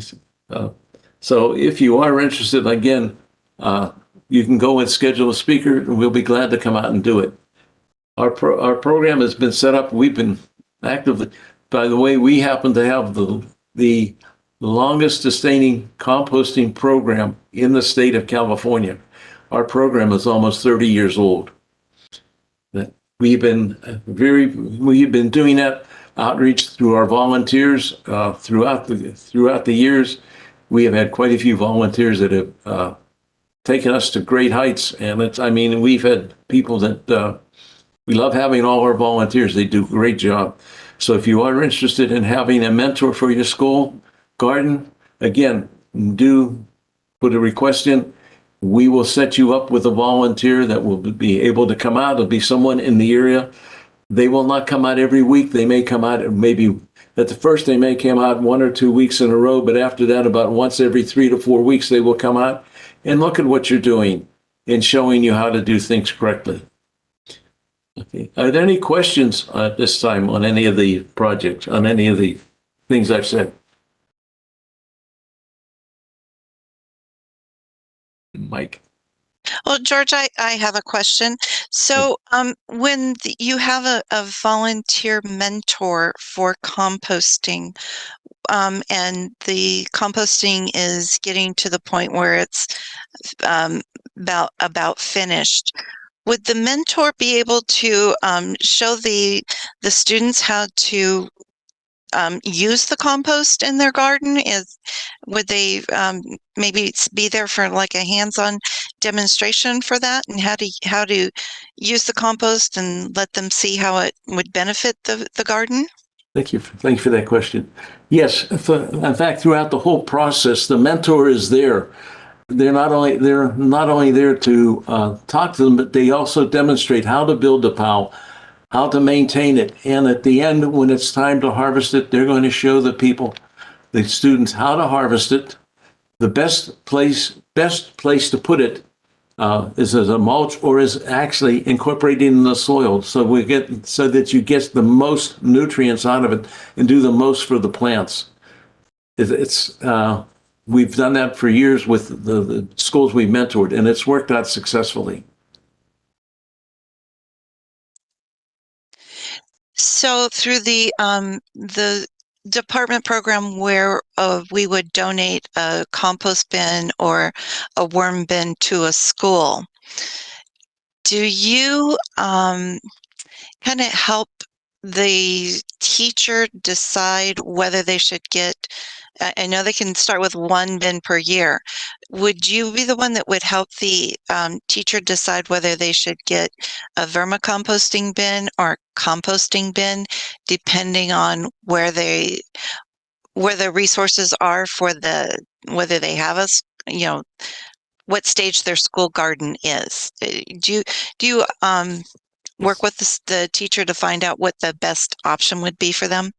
Yes, we do. And in fact, that's one of the things, like I said at the beginning, if you are contemplating either doing composting or vermicomposting, if you would like us to come out and sit down and talk to you about it, we'll be glad to, because we want to make sure that when you get whichever way you go, we want to see that you are successful with it. We found over the years, by sitting down and discussing one versus the other and looking at the situation, that what's available, that we've been able to make in fact, all of the mentor programs very successful over the years.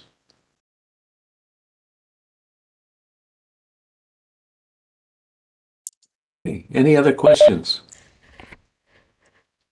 Yeah, I have a question. When it comes to schools, what's the best age group for a school situation? The younger kids, or maybe something more in the teens, or what seems to be the best for the school situation, set up a garden? Well, we have found that some schools start with different ages of children. We've seen them that start at the kindergarten age all the way up. And they find that most successful is more with the middle school. Actually, when they get in the seventh, eighth, ninth grade, we find that more successful there because the students want to learn. It actually shows the students. One of the questions that gets asked quite often is the volunteer may ask the students question is, where do you think this fruit or vegetable came from? And the surprising answer is 95% will say, well, it came from the store. Well, they didn't realize how it could be grown. And when we show them how it can be grown in a garden and show them how by adding compost to the soil and how much it enriches the soil, makes the soil better, they start to become surprised and they realize, hey, wait a minute, I can now do this at home. And they get their parents involved, which is a great thing to do.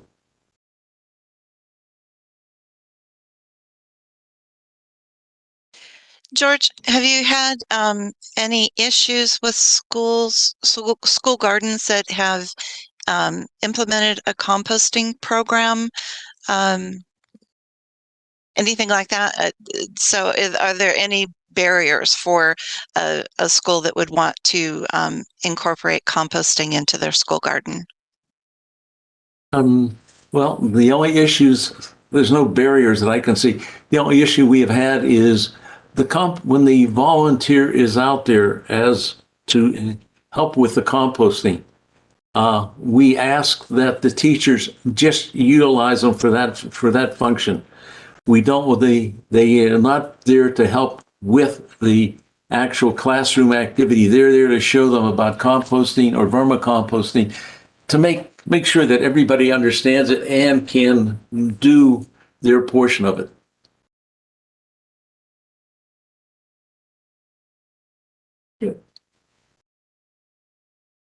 So the emphasis is how they can, instead of having a trash can or something in the school garden to put all the vegetation waste and spoiled fruits and vegetables that they may be generating.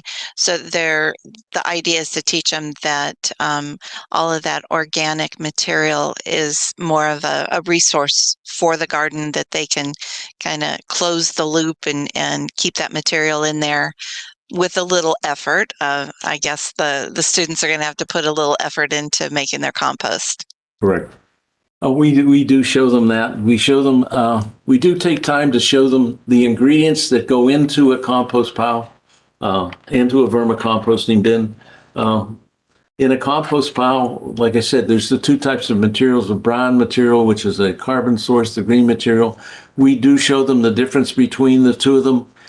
We show how by mixing them together that you are, and over a period of time, generally the average time to complete a compost bin is about 10 to 12 weeks. We show them by mixing it and turning it at least once a week that it does happen. They do see the change. About the fourth or fifth week, we show them, this is what you started with, now look at it here.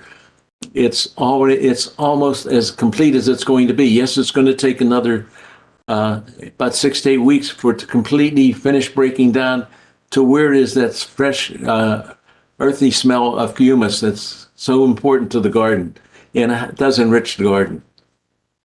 And the same thing with the vermicomposting. We show them with most vermicomposting bins that we provide to the schools, we start with newspaper and as the bedding for it. Well, not only do we feed them the fruits and vegetable scraps, but they also let's say you're going to have a spring break coming up and nobody can feed them the fruits and vegetable scraps. Well, they're going to live off the newspaper.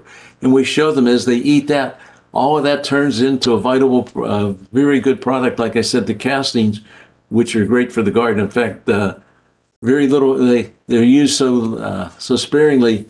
It's like 1 part of castings to 4 to 5 parts of soil. And not only do we get castings, we get a product called leachate, which comes out of it, again, which is a good nutrient for the soil and for the plants. Again, we show them how to mix that. Again, 1 part of leachate to 4 to 5 parts of water until it looks like weak iced tea. And we show them how to put it onto use it around the plants and how to administer it.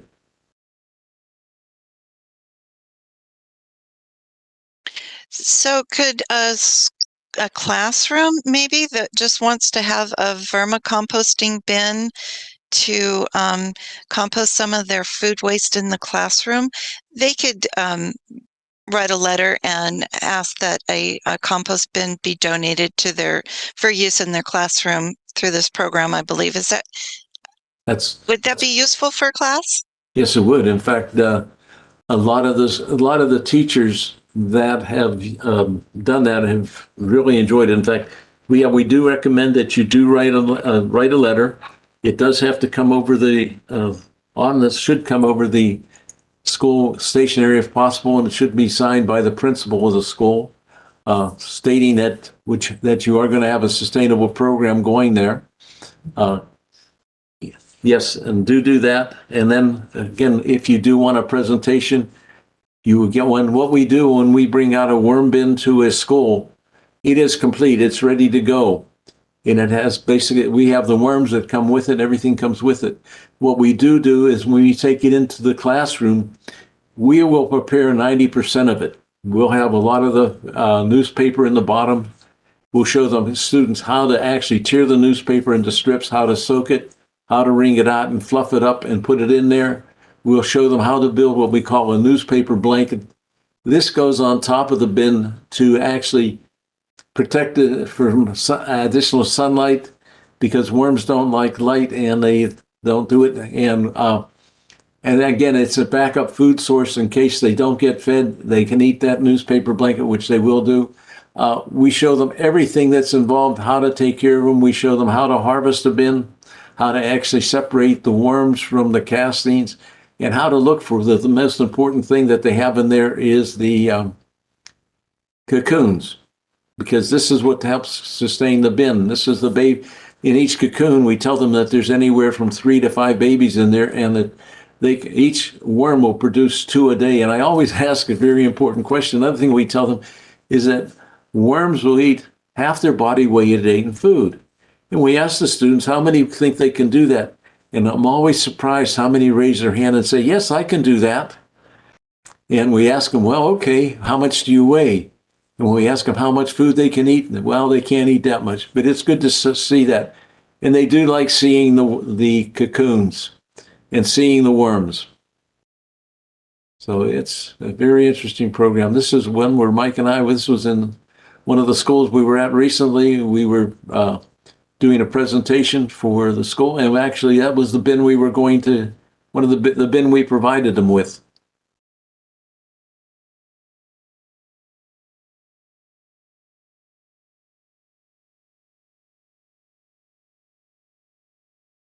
Good. Any other questions?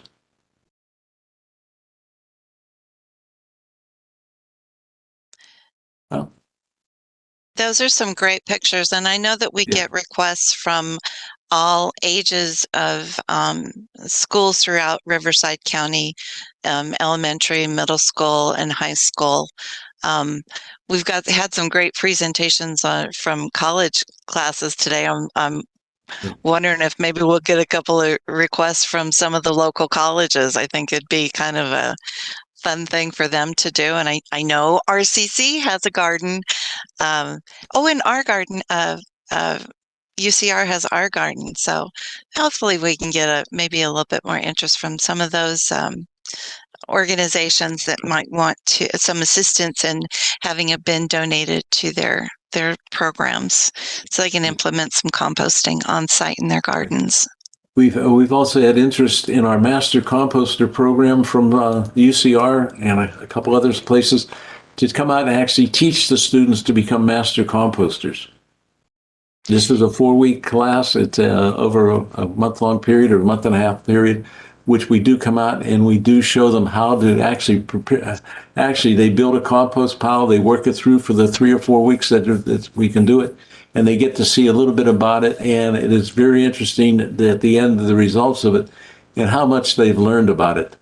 Yes, the presentations we do are the first step to it. This is our graduating class of the last class we did out in Palm Desert for a community compost group called Desert Composting. This was our second class there. We had 19 students for the first class, and this is our 10 or 11 students we had for this class. And as you can see, we do show them how to turn the bin. They actually get to do the activities. We stand back and let them take and do it.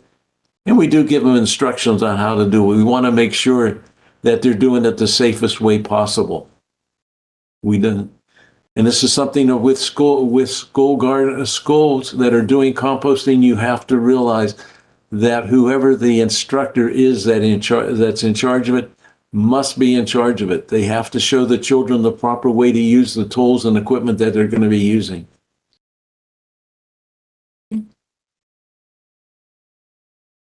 Mike, do you have another one of the garden there? Yeah. Sorry, we're coming in sideways. And I think an important thing to point out on the Master Composter training program is we're teaching people to be teachers also, Right. so that they get a good understanding, and this is over a period of time, so they can actually see almost getting to finished compost through this program. But they need to understand, how the composting process is, but they're sharing their knowledge with others as they go along. I'm glad you mentioned that. The first class that we had out with Desert Compost this spring, 3 of the students came back to talk to the students in our last class, and 2 of them had been very successful in teaching others how to do the composting, and we're showing them how to do the vermicomposting. They had done quite a bit with it, and I was proud to see that and glad to see that they had taken that active part and they put the training to use. What is it? It's a kind of... We found over the years that it does. In fact, there's many people that have done it. One of the surprising things is many years ago when I was in one of the classes, there was a gentleman that was a UPS driver.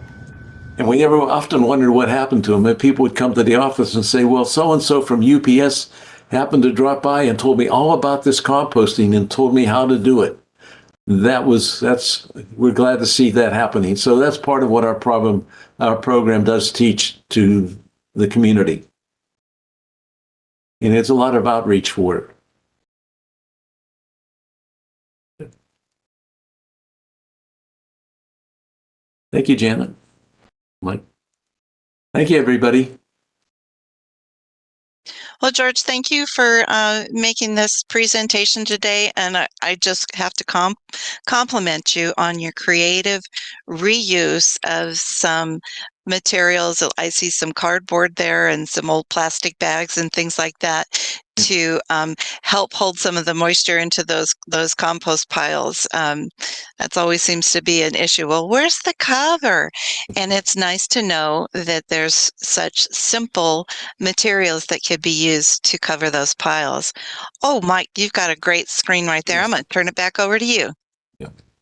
And again, this is a volunteer opportunities. We do need people to help do the different outreach that we have. Not only do they learn composting, vermicomposting, they learn about recycling, how to make your home zero waste. Janet showed the slide of Jane and the green cleaning. All our volunteers get to learn all these programs.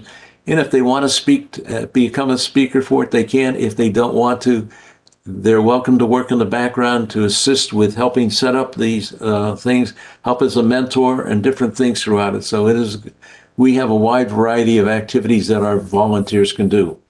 We're also looking for volunteers to start helping man some of the community gardens, not only, I should say, farmers markets that are going to be going on, because we want to outreach to more of the community that way. So we are looking for volunteers to do all this. And again, these are pictures, some of the pictures that we've grown of our garden here in our building, and some of the things that we have grown here and different things that we've seen. The bumblebee. And one thing we have in our garden here, we happen to have a monarch butterfly reserve. So it's good to see that happen too. This is all the people, and our volunteers do get rewarded for doing it. They receive certificates and pins for the amount of years they put in, amount of hours they put in. And we do have a annual luncheon for our volunteers to actually bring out show everybody who's accomplished what the year. And if somebody happens to go out and do a presentation and we get a comment from the organization, not only do we share it let that individual know, we share it during the annual meeting, we let everybody know what has been happening with other volunteers throughout the year. And we do get to take interesting field trips. Every now and then we get to go to the landfill and visit the landfill and get to see what's going on there. So it is good for our volunteers.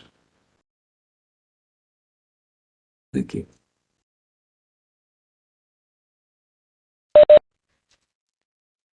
All right, I'll pick it up from there. George, great. Thank you very much for that. Definitely enjoyed all that. Once again, want to say thank you for everybody that attended. I think we had a good turnout. I think everything went very well. Here's ways to connect with us. We had that on there once, but if you need more information, you can go to our website, www.rcwaste.org. It'd be a fantastic way to get in touch with us, and there's all kinds of good information. And here's something very important. We really, really want your feedback. This helps our programs evolve and get better. And, all your feedback is definitely heard, and we do acknowledge it in meetings, and we talk about it. So your feedback is essential for our program. So please take your camera, get that QR code, snap it, and fill it out for us. We certainly appreciate it. And with that, I want to conclude and say thank you, everybody, for joining us. It's been a great summit, and we hope to do it again and keep the public engaged and educated. So thank you very much, and have a good afternoon.